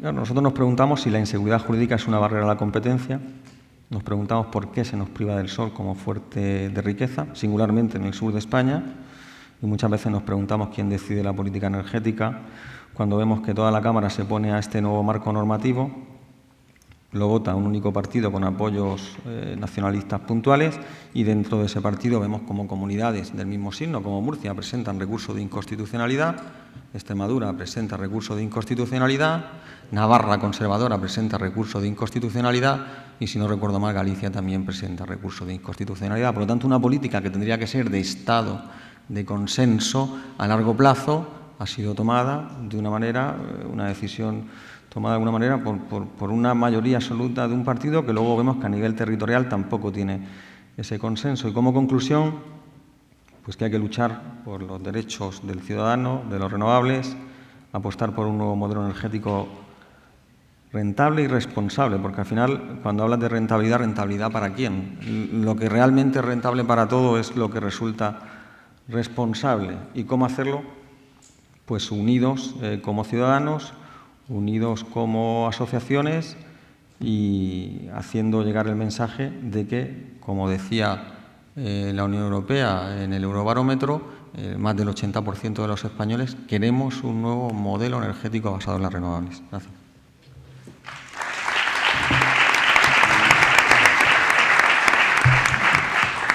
Muy bien, muchas gracias, Rafael Barrera. Tiene la palabra a continuación don Mariano Ruiz Hernández, director del Centro Tecnológico Avanzado de Energía Renovable ZE.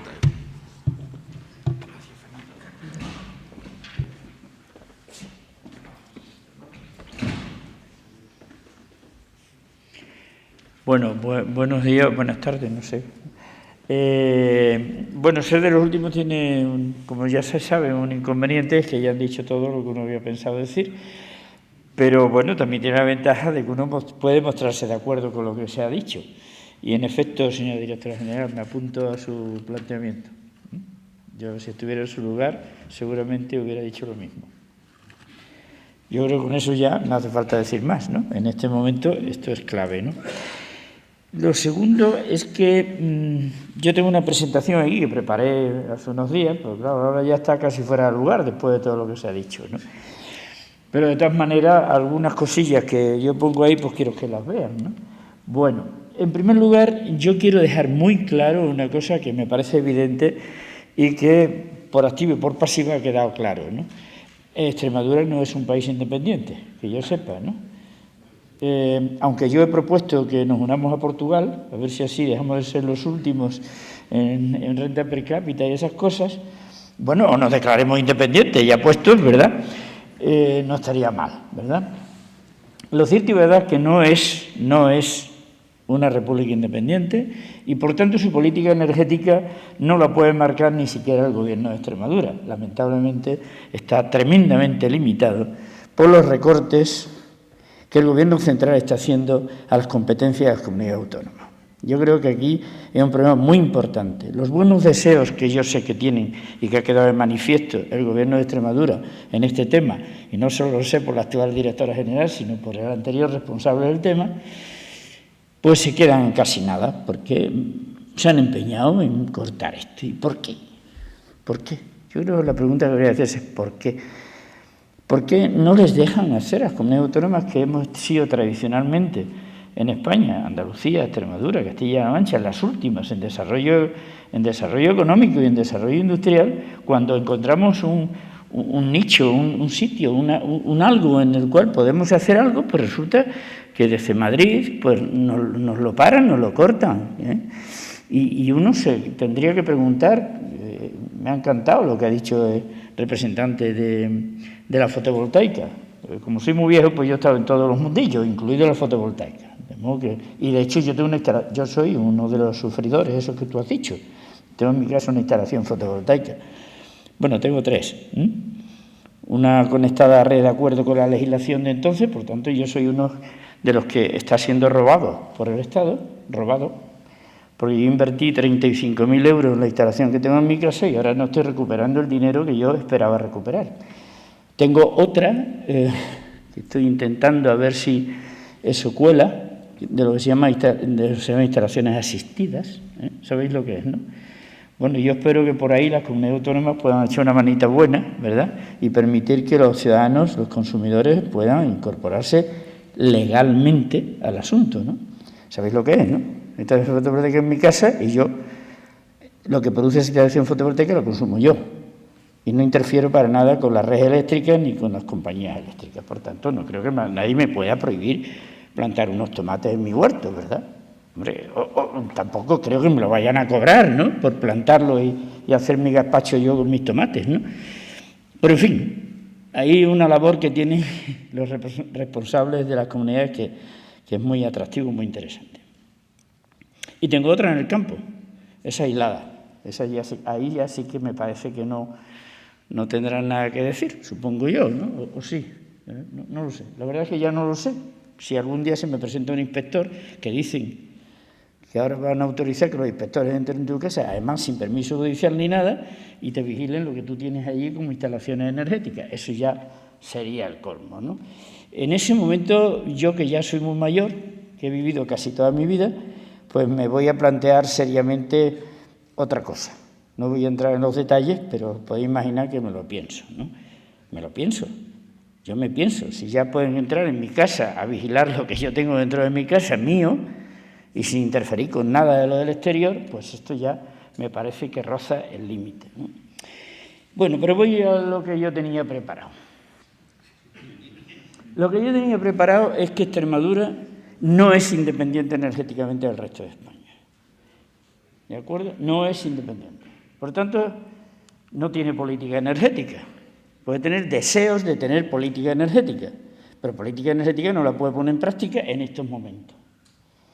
Y me parece magnífico esos deseos, insisto. Pero como lo que me decían a mí que tenía que comparar era el panorama energético de Extremadura, yo digo, pues vamos a hacerlo, vamos a compararlo. Y entonces lo comparo lógicamente, con España, ¿no? Y entonces lo que queda en evidencia es que si examinamos el sistema eléctrico en Extremadura, pues lo que resalta ahí es un 74% de electricidad nuclear y un 25% de renovables. Si esos números que están ahí se comparan con el consumo de los extremeños de electricidad, se observa que son 385 kilotep Por tanto, con las renovables en Extremadura tendríamos de sobra, de sobra. Luego, primera conclusión evidente. En Extremadura no hace falta para nada la central nuclear de Almaraz. Por tanto, blanco es y la gallina lo pone, ¿no? Si la tenemos, bueno, pongamos la mano, ¿no? Porque la central nuclear de Almaraz, ¿para qué se hizo? Para que los madrileños consumieran electricidad limpia, según dicen ellos. Bueno, pues venga, pague usted, ¿no? Habría que poner un impuesto a los madrileños, a los que consuman la electricidad que produce Almaraz y que paguen Extremadura, paguen su desarrollo económico, que buena falta hace. Hombre, no está mal, nos aguantamos con Almaraz, pero, hombre, vamos a ver si pedimos algo a cambio, ¿no? Algo de verdad. Yo he oído a más de un presidente de la Junta de Extremadura decir que lo iban a conseguir. Hasta ahora ninguno lo ha conseguido, ¿eh? Ninguno de ellos. Es decir, que los 3.800 millones de euros, que son los beneficios de Almaraz, pues una parte venga para acá, ¿no? No sé si viene alguna parte, a lo mejor sí, no sé cuánto. Pero bueno, sería bueno que se pensara. Bueno, y sin embargo, como curiosidad, veis que en el conjunto de España es muy interesante la situación a la que se ha llegado a pesar de todos los pesares. Por eso yo, en general, soy optimista. De cara al futuro soy optimista. Mira, en España ya las renovables producen más electricidad que ninguna otra forma de producir electricidad. Ni siquiera los célebres ciclos combinados, aquellos que nos decía hace un rato Javier García Breva, que nos iban a resolver el problema. Por cierto, a propósito de eso, os voy a contar mi impresión personal. Y yo he estado en muchas cosas, ¿verdad? Muchas cosas por ahí, muchos consejos, asesores y eso. Nunca me han hecho caso en nada. O sea, he ido a los asesores, pero he asesorado, pero nadie me ha hecho caso. Bueno, nunca es tarde si la dicha es buena. Es decir, yo voy a seguir aguantando. Me llaman también del extranjero y todo. Tampoco me hacen caso, naturalmente. Bueno, ¿sabéis la impresión que yo tengo de todo esto cuál es? Después de estar en todos esos consejos y demás. Perdonadme que lo diga desde 46 años de profesor de termodinámica, ¿verdad, Fernando? Y de hablar de generación distribuida, de todas estas cosas, hace ya 30 años, por lo menos, cuando nadie había oído hablar nunca de esos conceptos. Mi amigo Javier ha dicho que yo le hablé aquello de la transición energética y de otras cositas, ¿verdad, Javier? En tu despacho de diputado en el Congreso. Bueno, pues mi impresión es que lo que predomina en el sistema energético es la ignorancia más supina, sobre todo en los responsables. Pero es que no se sabe no solo el segundo principio de la termodinámica, no se sabe ni el primero. Ni el primero, que eso se lo sabe hasta los niños de la escuela. Pues los responsables en el Ministerio no saben de energía. Lo he comprobado. Tú te preguntabas, ¿quién decide la política energética? Me temo que no son ni siquiera el ministro ni los secretarios de Estado. Me temo que son los funcionarios de Castellana 160. Y yo he comprobado que no saben. Cuando hicieron el Real Decreto 2818/98, que fue el primero, no el 436, el primero fue el 2818/98, y uno lee aquellas condiciones y el 436, dice, bueno, pues estos señores se han vuelto locos. Resultado, el follón que hay formado tan tremendo de corregir lo que he escrito el mes antes, lo corrijo el mes siguiente. ¿Por qué? Porque está muy mal hecho, muy mal hecho. Aquí hay un problema de verdad, de fondo, de base, que es la ignorancia energética. Y lamentablemente resulta que por encima de esos técnicos casi nunca ha habido un político que pase de ser economista, como mucho economista, y ya sabes a dónde nos están llevando los economistas. Yo no he visto todavía un físico o un ingeniero, bueno, una vez hubo un ingeniero, como secretario general, y el hombre pues no pudo hacer, me consta porque me lo dijo, lo que él quería haber hecho. No lo pudo hacer, no lo dejaron. Casi siempre el máximo técnico ha sido el perfil técnico de mayor proximidad a la ciencia, economista. Y no sé, es que no sé qué se puede hacer ante esto. Yo sé que esto es políticamente incorrecto, pero claro, yo ya me lo puedo permitir, ¿verdad, Fernando? Y si no, no haberme traído, no haberme invitado. Bueno, ya no digo nada. ¿Para qué voy a decir más? Ya está. Venga, hasta luego.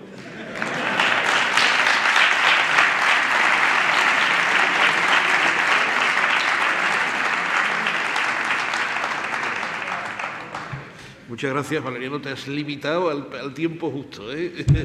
Felicidades por mi parte, pero es el único que le tengo que decirle que acabar.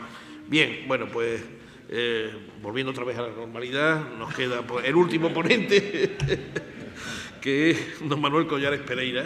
Don Manuel Collares Pereira es presidente del IPES, Instituto Portugués de Energía Solar, y, bueno, pues también compañero de varias batallas. Cuando quiera. Muchas gracias. Buenos días o buenas tardes, no sé, a todos.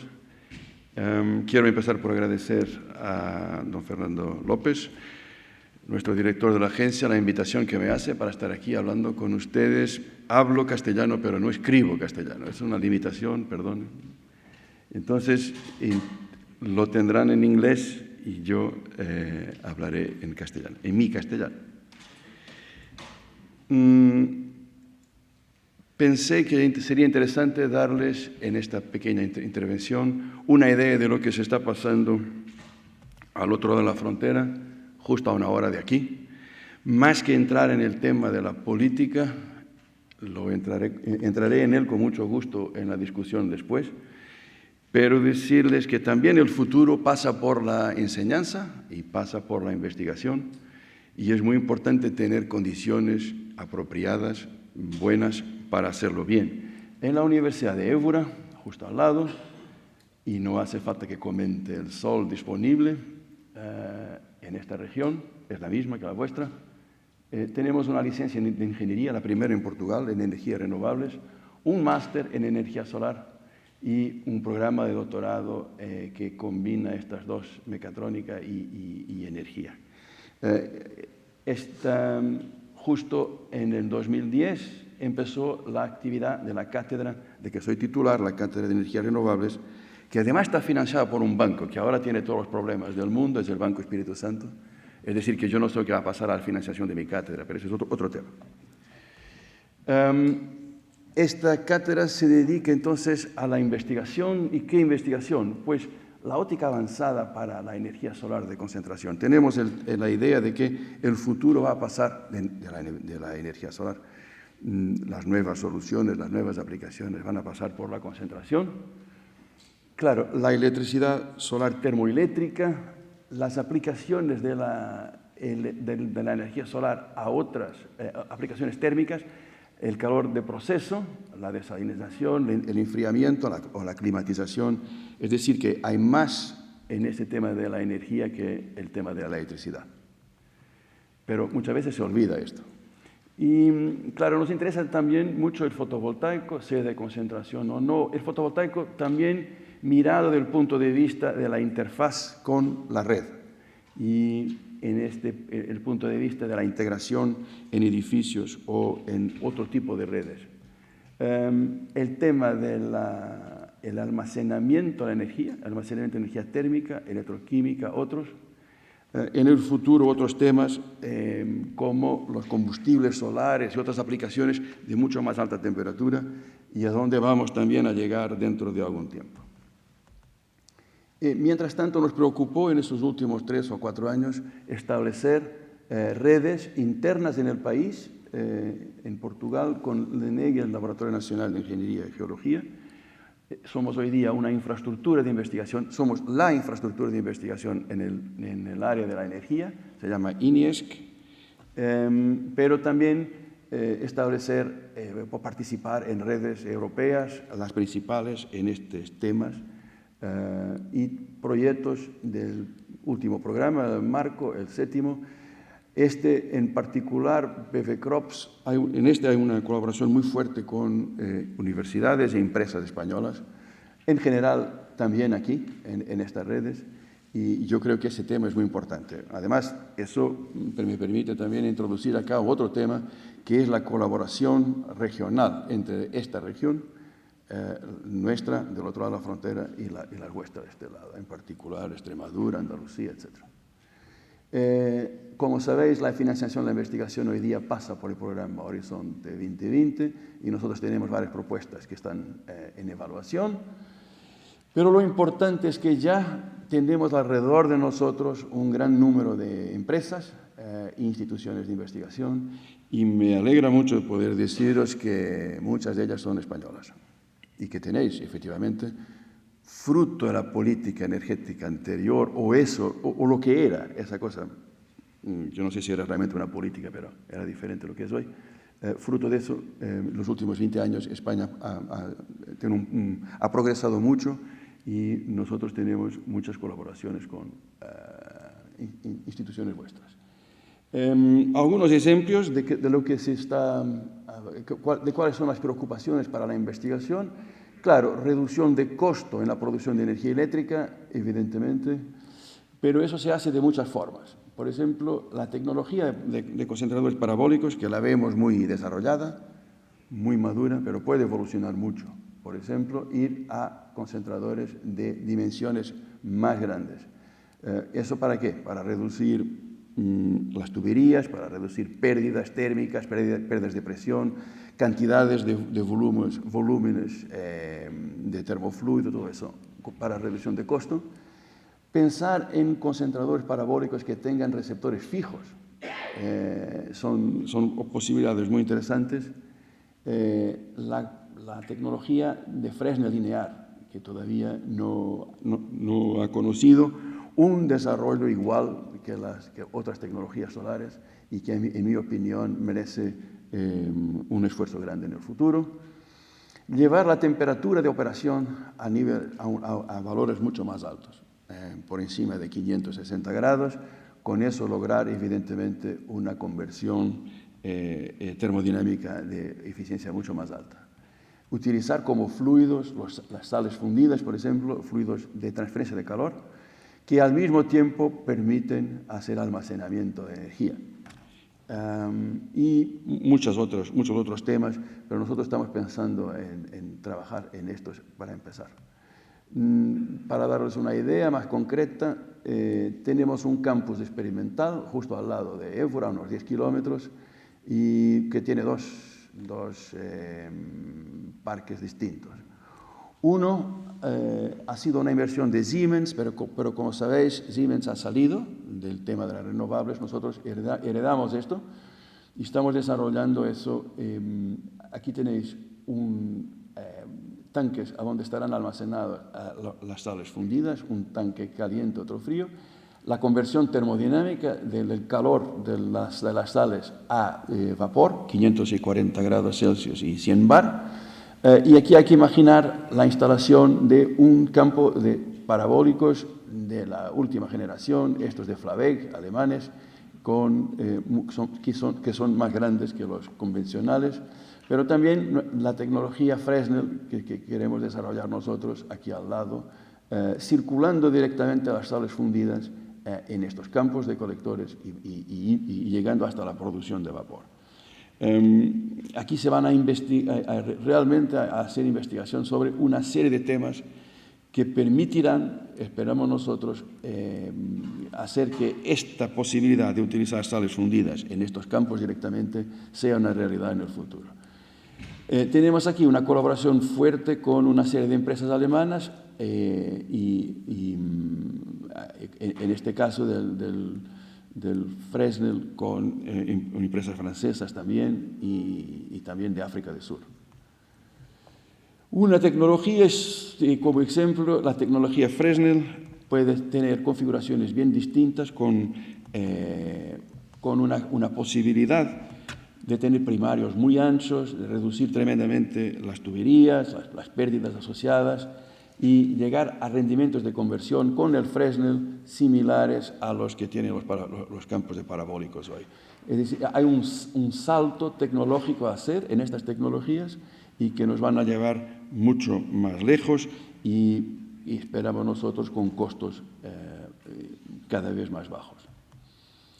Tenemos al lado de la instalación que justo expliqué, una plataforma para pruebas de concentradores de gran dimensión, 18 por 13 metros, que puede seguir el sol con una precisión de 1/10 de grado, asociada a un enlace de aceite y de agua para ensayos hasta 400 grados y aquí de agua hasta 250 grados.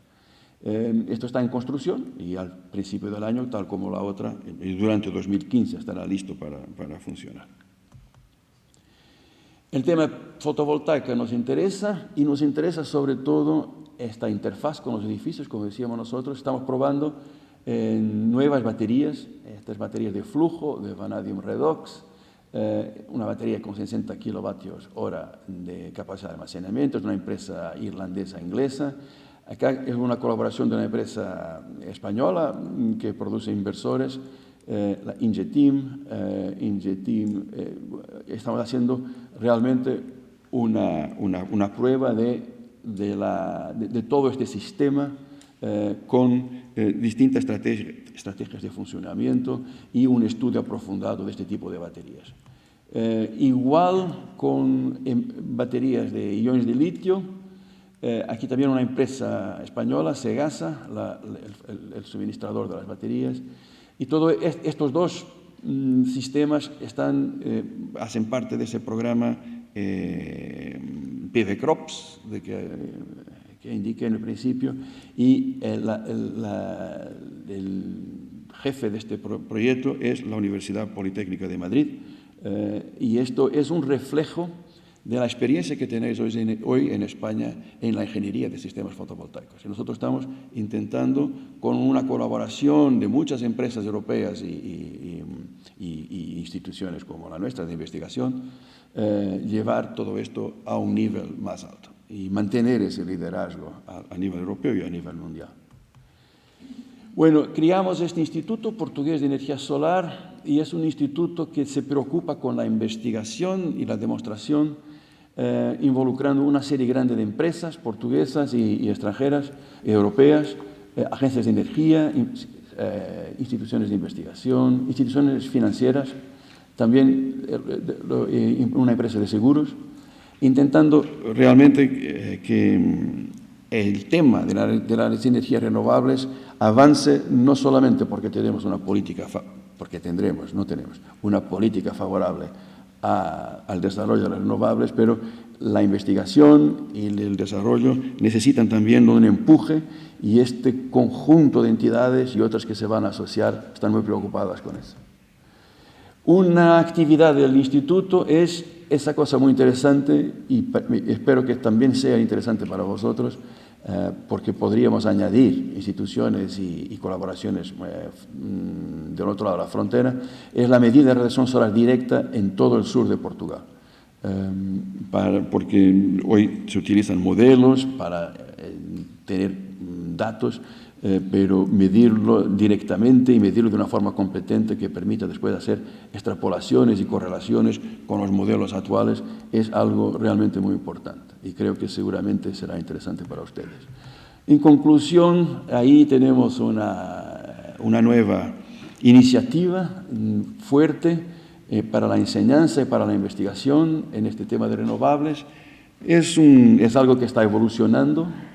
Con la infraestructura nacional INIES queremos consolidar nuestra posición dentro del país, pero evidentemente que nos interesa también consolidar nuestra posición en términos europeos y en particular también con esta región que está justo al lado nuestro y que tiene los mismos problemas, las mismas condiciones y con quien solo tenemos a ganar si hacemos una colaboración correcta. Muchas gracias a ustedes.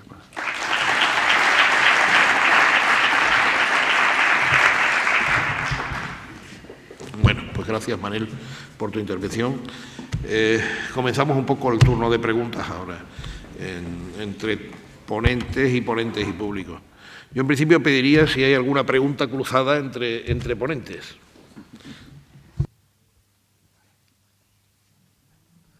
Un asunto se me ha quedado atrás, al hilo de la intervención de José Miguel. Vamos a ver, José Miguel ha explicado muy bien cómo el déficit de tarifa no tiene que ver con las primas de las renovables, lo cual es absolutamente cierto. Yo no soy muy matemático, pero algo sí, y he dado muchas clases de matemáticas. Y es obvio, ante los datos, que son dos conjuntos disjuntos, clarísimamente, no hay nada que hablar. Pero bueno, se amañan las cosas para que parezca que sí. Pero yo os lanzo un reto a las asociaciones, y es que miréis la correlación entre los windfall profit y el déficit de tarifa. Claro. Los datos del 2005, en concreto los tengo sacados, pues son evidentes. En aquel momento las renovables tuvieron pues prácticamente nada de primas y sin embargo sí había un déficit de tarifa casualmente muy parecido a los windfall profit. De modo que yo sugiero a las asociaciones de energía, a todas, como ya no mando ninguna, ¿verdad?, que hagáis ese pequeño ejercicio. Yo creo que resultaría interesante. Sí, yo creo que este tema lo hemos puesto de manifiesto durante los últimos años en multitud de ocasiones. No es un tema que solo nosotros hayamos puesto de manifiesto, también desde la Comunidad Económica Europea, desde el comisario que lleva nuestros asuntos, se comentó que España tenía un problema de sobrerretribución en el caso de la nuclear y la gran hidráulica, ¿no? En este sentido, se ha dicho en multitud de ocasiones, efectivamente se estimaba en esos años en torno de 2.000 millones año y nos hubiese dado una cifra, que en vez de haber reconocido estas deudas a las eléctricas, si no se hubiesen reconocido no tendríamos un déficit acumulado. Pero luego han ido sucediendo, aparte de esto, pues más temas, como he puesto de manifiesto, de temas que son claramente costes de presupuestos generales del Estado, como extrapeninsulares, políticas de apoyo industrial, etcétera, etcétera, que se siguen llegando ahí. El tema de los extrapeninsulares, que se ha repetido muchas veces, cuando a nosotros nos hicieron los primeros ajustes en el Real Decreto 6 del año 2009, se comprometió el Gobierno, entonces socialista, en que se llevarían esos costes a presupuestos generales del Estado. Pues bien, esta cifra, que actualmente ha subido a los 1.800, casi 2.000 millones, era 1.600 antes, pero solo 5 años de esa cifra nos da 8.000 millones, que si no los lleváramos a déficit de tarifa, los tendríamos cubiertos por presupuestos del Estado. Pero no está el Gobierno en la línea de hacer esa limpieza, digamos, de los costes de tarifa. O sea, completamente de acuerdo contigo, Valeriano, que eso es un hecho que se ha dado y por esto, de las cifras que hemos partido de déficit, cuando las renovables estamos empezando a suponer un coste, que por supuesto que es discutible que ese coste se lleve a costes regulados. Realmente es un modo de producir energía más caro si no tenemos en cuenta ninguna de las contrapartidas de lo que aportamos pues como depresores de precio de mercado. Todo el mundo ya lo oye decir, porque hasta el ministro, a veces cuando no tenemos viento, no tenemos tal, dice, es que la energía está más cara porque las condiciones meteorológicas no son adversas. Vaya ya. Es decir, cuando actuamos realmente metiendo 23.000 megavatios instalados, la producción que mete, pues el precio en un mercado marginalista lo hemos bajado muchas horas a cero, ¿no? Es un caso que ahora se dará cada vez menos, porque en la medida que no tengamos el apoyo de ningún tipo de prima, el ir a precios cero, pues hace no cubrir ni siquiera los variables, ¿no? Pero yo creo que ahí es un tema que haya quedado desde el momento en que este Gobierno, que era un cambio a 8 años de Gobierno anterior, en que realmente, como habéis visto en la gráfica, se acumuló realmente una cifra de déficit. La cifra de déficit se acumuló en esos años, pues hombre, si el Gobierno hubiese optado, yo no digo que deba hacerse, pero si hubiese optado por hacer una quita, por reconocer hasta los CTCs, que se han reclamado tantas veces, ahora están siendo comentados en prensa porque ha habido una asociación que lo ha llevado por la vía jurídica y quizás los ponga en circulación, pero es un tema que esos 3.400 millones de exceso que cobraron no deberían estar en el déficit de tarifa, deberían quitarse. Entonces, se van acumulando ahí asuntos y solo nos encontramos con esto, que el precio energético más caro de Europa, las renovables son caras, las renovables lo han causado y no salimos de ese círculo, ¿no? Bien, os ruego preguntas y respuestas cortas. Sí, voy a hacer un pequeño apunte. Este documento es de los servicios de la Comisión relativo al Programa Nacional de Reforma 2012 de España. Bueno, hace análisis sobre los distintos sectores y en el referente al energético encontramos la primera interpretación de la Comunidad, de la Unión Europea referente al déficit de tarifa y dice textualmente: Una competencia insuficiente en el sector energético ha contribuido, al menos en parte, a la constitución del déficit tarifario al favorecer una compensación excesiva de algunas infraestructuras, tales como nucleares y grandes centrales hidráulicas. No dice ni una sola palabra de renovables. Lo que pasa es que se ha satanizado a las renovables, todo el mundo conoce las primas, pero nadie por la calle conoce lo que son los windfall profit, que hasta es difícil decirlo, no tiene visibilidad ninguna. Y es cierto que las primas a la fotovoltaica tienen su sentido social y medioambiental y tienen su retorno evidente, ya lo tiene a los 10 años, sin embargo, los windfall profit a la sociedad no le beneficia solo a unos pocos. Bien, muchas gracias. Ahora vamos a alternar pregunta con el público. ¿Quién quiere intervenir?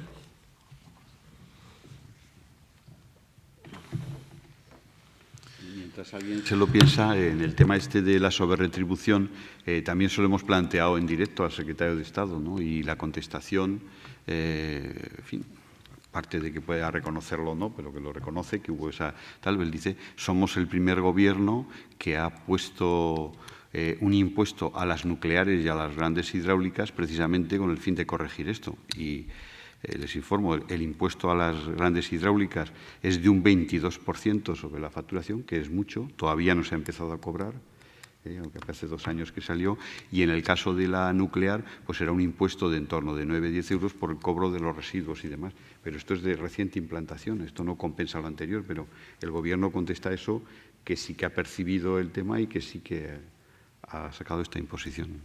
Muy bien, por favor, se identifica. Hola, y... yo soy... Buenas. Soy... Perdón. Venga, se identifica y hace la pregunta. Miguel Jar, que esta tarde hago una ponencia. Pertenezco a Sofos Energías, una empresa de energías renovables de Lérida, ¿vale?, de Cataluña. Y quería hacer alusión a una puntualización a una cosa que ha comentado Carolina y que también ha comentado luego Rafael, sobre el tema del peaje de respaldo. O sea, estamos dando por hecho una cosa que hace 1 año y medio se comentó que iba a salir, que hay un borrador, pero que realmente aún no ha salido. Y estamos dando por hecho la inviabilidad de los proyectos de autoconsumo en España a causa de ese peaje. Incluso nosotros desde nuestra ingeniería hemos hecho estudios mirando el caso menos favorable y estamos hablando de que en el autoconsumo, cuando salió el 1699, que es la reglamentación que nos lo regula, estamos hablando de 7 años de retorno, 8. Luego nos cambió la ley de la ley eléctrica, también nos salió el tema del borrador y hemos hecho nuestros cálculos y con la bajada de precio que ha habido debido a la potenciación del tema de las renovables, de la fotovoltaica con primas, hemos llegado a un punto en el que estamos incluso poniendo el peaje de respaldo en los estudios de viabilidad en retornos muy parecidos a lo que era antes con prima. O sea, estamos hablando de que el escenario menos favorable es como era anteriormente, que todo el mundo se tiraba a la piscina. O sea, tampoco hemos de pensar... estamos ahora mismo en una situación muy pesimista, muy catastrofista, ¿no?, del tema de las renovables, de que somos unos delincuentes, de que la gente que lo hace es un delincuente, y no es así. O sea, realmente yo creo que hay que matizar un poquito todos estos mensajes, porque al final con esto es con lo que se queda la gente. Realmente, primero, que el peaje no está aprobado. Después, que si se aprueba de lo que dijeron en el borrador, que hablaban de 4 céntimos en P1, 2 céntimos y medio, bueno, 2,9 en P2, no sé qué, varias cosas. También salió en la ley eléctrica un artículo, no sé si recuerdo mal, que era el 9, en el que decía que en ningún caso un productor consumidor podía pagar más peajes que un consumidor. Por lo tanto, ¿qué pasa? Si miramos ahora con la nueva ley, que se ajustaron los peajes de acceso, que ya pasamos de a lo mejor 4, 5, 6 céntimos a 2 céntimos, si nos aplicaran ese 2 céntimos, estaríamos hablando de que ya hemos bajado a la mitad el peaje de respaldo que en su día se nos dijo que a lo mejor se nos aplicaría. O sea, ya estamos incluso en una situación más favorable que no hace 1 año y medio. Y es eso, hace 1 año y medio que salió. Se intoxicó la atmósfera hablando de peajes de respaldo, de temas de este tipo, y realmente la gente que lo hizo hace 1 año y medio, porque hay gente que lo hizo, nosotros tenemos unas 15-20 instalaciones de autoconsumo con venta de excedentes, es gente que ha podido ahorrar desde hace 1 año y medio y no se le ha tocado nada. Y si se le tocara, simplemente habría afectado a su viabilidad o su rendibilidad o su amortización un par de años. no es una catástrofe. Y están contribuyendo a la generación distribuida, a ser más competitivos, que aquí se ha nombrado y que creo que es el objetivo principal de todo esto. O sea, al final es lo que decía Rafael. O sea, los inversores en I+D en este país, en esta tecnología, han sido los propios productores o inversores, que han sido las pymes, familias, que han cogido su dinerito del banco y en vez de tenerlo ahí, que no saben dónde está, se lo ponen en su tejado. Por ahora hemos llegado donde queríamos llegar, como país, creo, y como tecnología. Te ruego que acortes la pregunta. Vale, perdón. No, es más que nada la puntualización esta de los peajes, ¿vale? Porque he visto que se nombraba y creo que era importante puntualizar de que aún no está aprobado, que sí que todo suena de que dicen que lo quieren aprobar y demás. También lo decían hace 1 año y medio, pero que no por eso hemos de poner una barrera a la tecnología y al autoconsumo en este país. Más que nada quería hacer esta puntualización. Ya está, gracias. Bueno, ciertamente, como comentas, a ver, la postura del Gobierno de Extremadura, nosotros, incluso en el año 2012, o sea, yo creo que lo he comentado esta mañana, es una postura de total apoyo y apertura a cualquier iniciativa empresarial e industrial que abogue por el autoconsumo y la generación distribuida. De hecho, estamos tramitando varios expedientes, ¿vale?, en la Consejería en esta línea y, lógicamente, nuestra única visión es que existe ese proyecto de decreto que posiblemente estará a principios de año ya publicado y hay una previsión de que haya ahí unos peajes de respaldo. Nosotros, cualquier expediente que nos llegue a la Consejería lo tramitamos conforme a lo que marca al día de hoy la ley y, lógicamente, no podremos proponer ninguna otra normativa en contra, para empezar, porque tenemos la Ley de Unidad de Mercado que nos imposibilita por el propio Gobierno central dictar otras normativas al margen de lo que está ahí. Pero no podemos obviar y tampoco engañar. A veces nos pedían, bueno, pues que hiciésemos alguna otra circular diferente, alguna otra instrucción que alentase realmente a que hubiesen muchísimas más instalaciones en Extremadura de autoconsumo. Nosotros, al final, lo que no queremos es que se produzca, o sea, estamos totalmente a favor, pero tampoco queremos engañar ni ocultar información al usuario final. Y es que posiblemente hay todavía un desarrollo de decreto en el que seguramente habrá, lógicamente, unos peajes de respaldo y unos extracostes a ese tipo de generación que el ciudadano debe conocer. Y además hemos contrastado, porque sí que lógicamente tenemos interés, creemos que el autoconsumo para Extremadura es una de las salidas para su tejido empresarial y no somos ajenos, lógicamente, a esa realidad. Somos los primeros interesados en propiciar cualquier iniciativa que les pueda ayudar.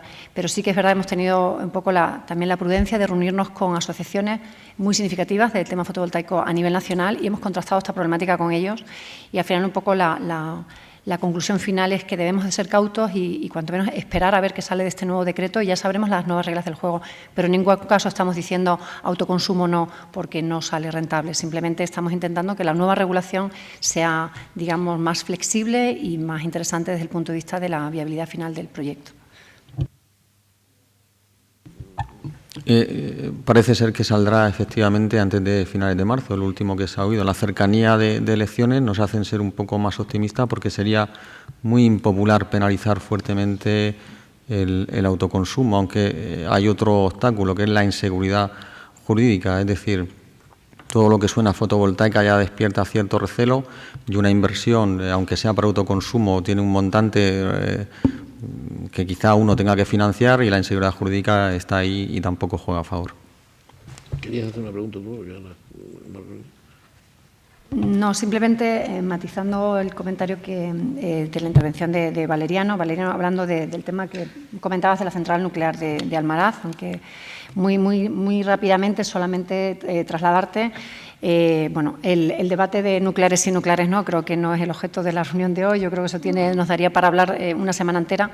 Pero al margen de eso, comentabas la relevancia, ¿no? Es cierto que a ver, la central, lógicamente, tiene un peso muy importante en el PIB extremeño, la generación eléctrica de origen nuclear en Extremadura, todos somos conscientes de ese peso. También sobraría en otras comunidades autónomas donde también hay nucleares y no hay una demanda energética importante. O sea, no voy a entrar en ese debate ahora, creo que no es el tema, pero sí un poco trasladarte qué estamos haciendo y, además, muy recientemente también al hilo de lo que comentabas de intentar que digamos, la retribución o algunos beneficios o parte de los beneficios de la central nuclear de Almaraz reviertan, lógicamente, en Extremadura, en el territorio, que es como debería de ser y como el Gobierno de Extremadura lleva reclamando desde hace ya años. En ese sentido, conoces que está la famosa Ley /2011 de responsabilidad de daños nucleares, en el que, bueno, pues desde el Gobierno de Extremadura en estos últimos años hemos estado instando. Conoces que esa ley básicamente exigía a las 3 empresas titulares de la central nuclear de Almaraz que llegaran a un acuerdo de adopción, se llamaba el acuerdo de adopción, por el cual tenían que constituir una única entidad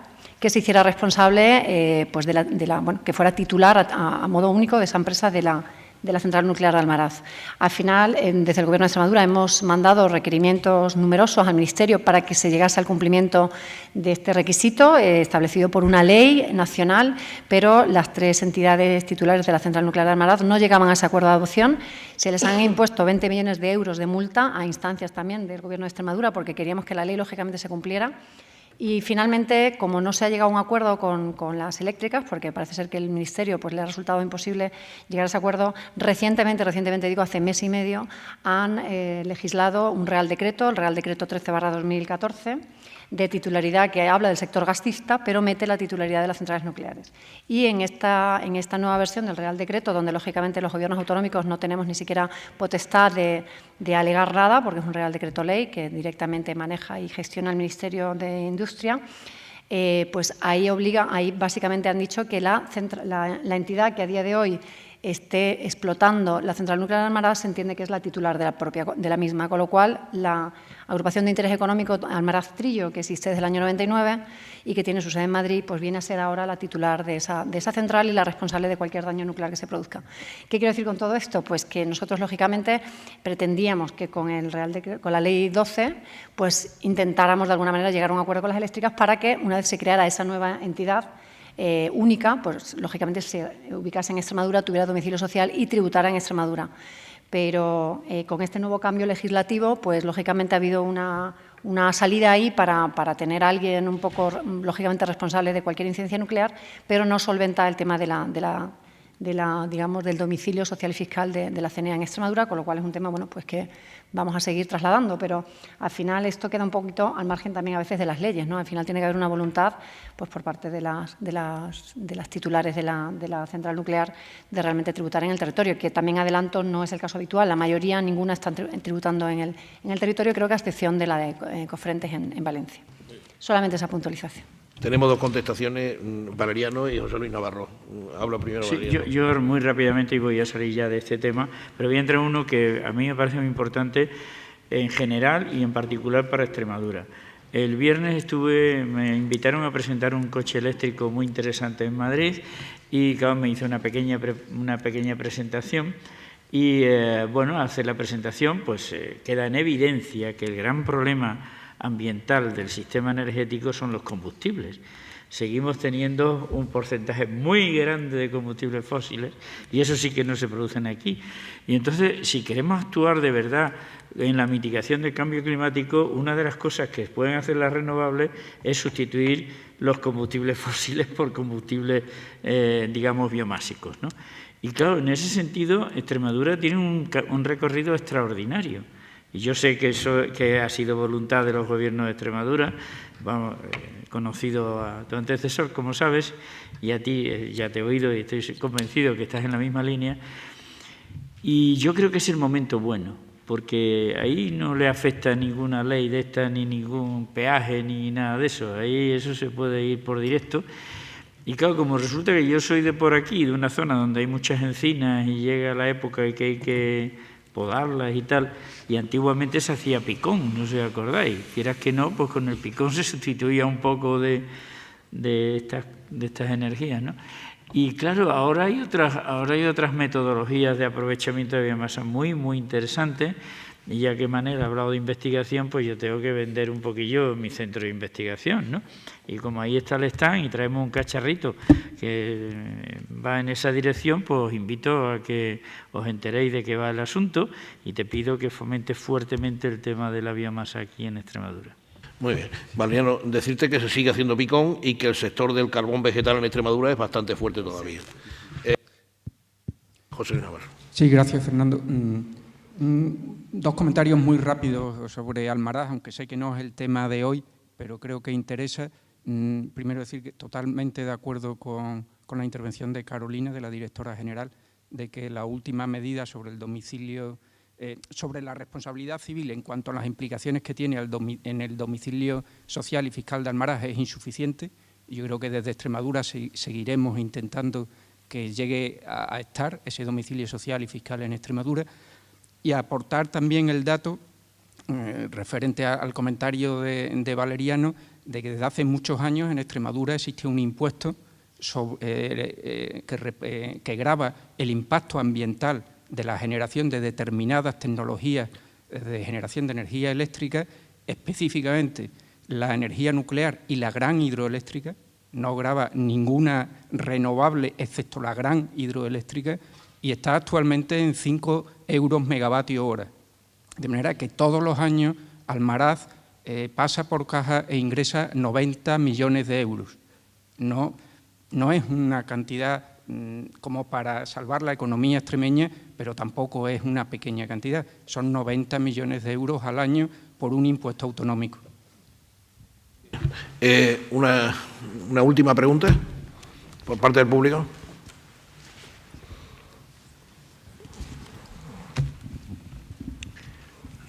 Sí, José Rivero Sudón. Seguía insistiendo un poco en el tema de esta duda que a mí me cabe. Cuando se instalen 300 megavatios, 500 o 1000 y pico, como está previsto aquí en grandes parques de 300, 400 megavatios, y esos parques están promovidos por fondos de inversiones extranjeros, ¿podemos seguir pensando que seguimos dependiendo de la energía que viene de fuera? Puesto que esa energía, aunque la compremos aquí, pero se va fuera de España y fuera de Europa en algunos casos. Por ejemplo, ya sabemos lo que ha pasado con la gran fondo de inversiones de Australia y de Kuwait, que están comprando grandes empresas que generan energía, pero esa energía que pagamos aquí, ese dinero se va fuera de Europa. ¿Podemos seguir pensando que la dependencia no la hemos bajado a pesar de que hacemos estos grandes parques, estos grandes esfuerzos? ¿Contestáis alguno? Tú. Venga, contesta. Yo creo que ahí ligar el tema de si el inversor o todo el dinero es de aquí o no al tema de dónde tributan los beneficios y tal es un tema un poco complicado, ¿no? Entrar en ello. Yo creo que si un inversor extranjero, y no sé en qué porcentaje se da en una empresa y otra, porque esto es todo muy complejo, hace su inversión aquí, en principio ha traído sus fondos para hacer la inversión aquí está la inversión, el empleo que generen se ha generado aquí, y si luego esa empresa tiene unos beneficios, pues la tributación como esté ya uno se pierde un poco, ¿no? No sé, es difícil contestar esta pregunta porque tiene más un alcance de dónde tributan los beneficios, ¿no? Diría yo, porque la inversión en principio y los fondos para cubrirla y la responsabilidad que lleva aparejada si es con un apalancamiento fuerte, yo creo que bienvenido será, ¿no?, el fondo que venga a invertir. No sé si te respondo algo. Manel, esa reflexión que nos ibas a hacer. Gracias. Yo quisiera decirles algo en un plan un poco diferente. Yo creo que el momento que estamos a vivir es un momento de cambio. Y eso a pesar de las políticas energéticas que tenemos que sufrir, digamos.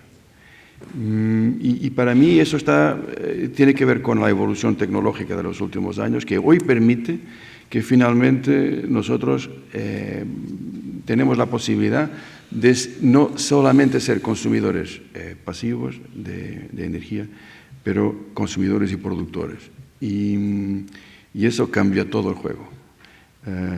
La energía eléctrica en particular, pero térmica también, ha estado tradicionalmente centralizada, fósil, en las manos de pocos, y de repente todo el juego puede pasar a ser completamente distinto.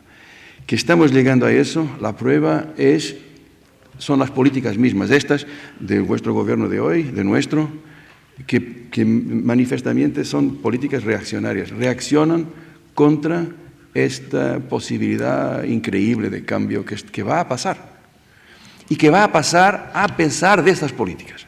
Puede tardar más o menos, podemos tener la inteligencia de aprovecharlo desde hoy y tirar de eso más partido, o no, pero ¿qué pasa? Que va a pasar, va a pasar.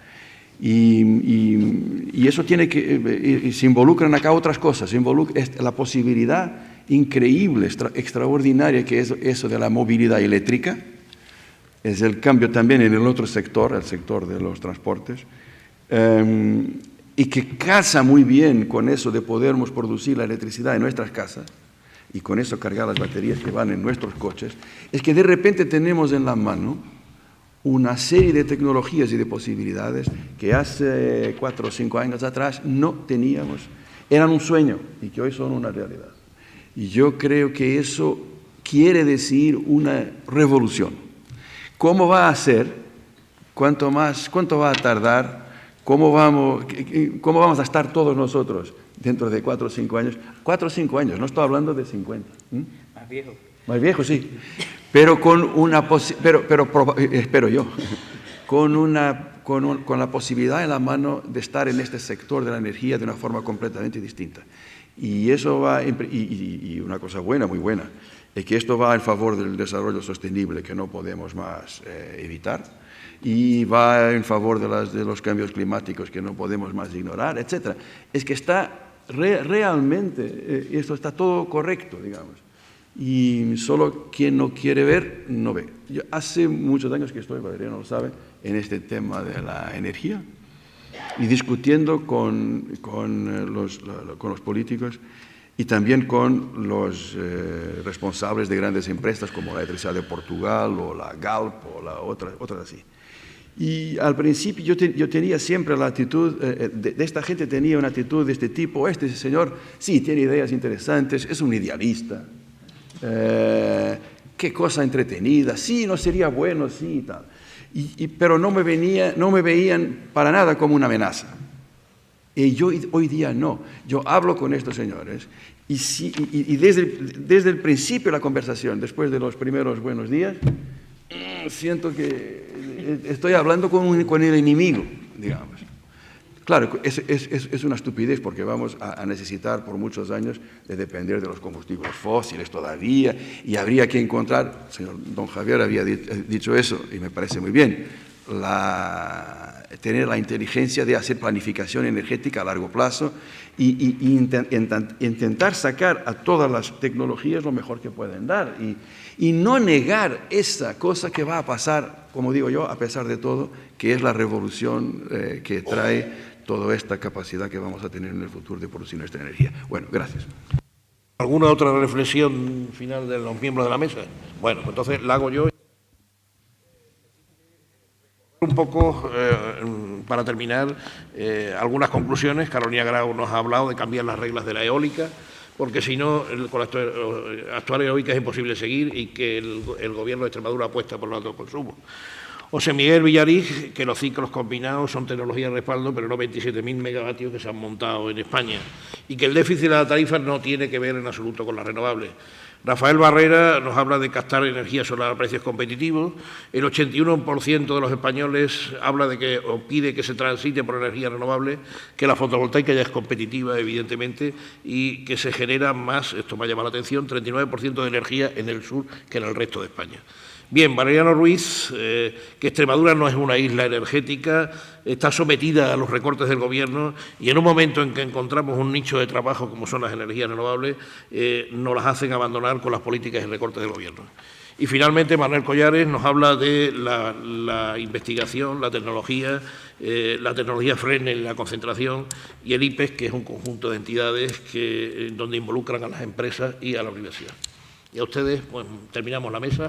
Muchas gracias por su atención y por aguantarnos hasta esta hora. Gracias.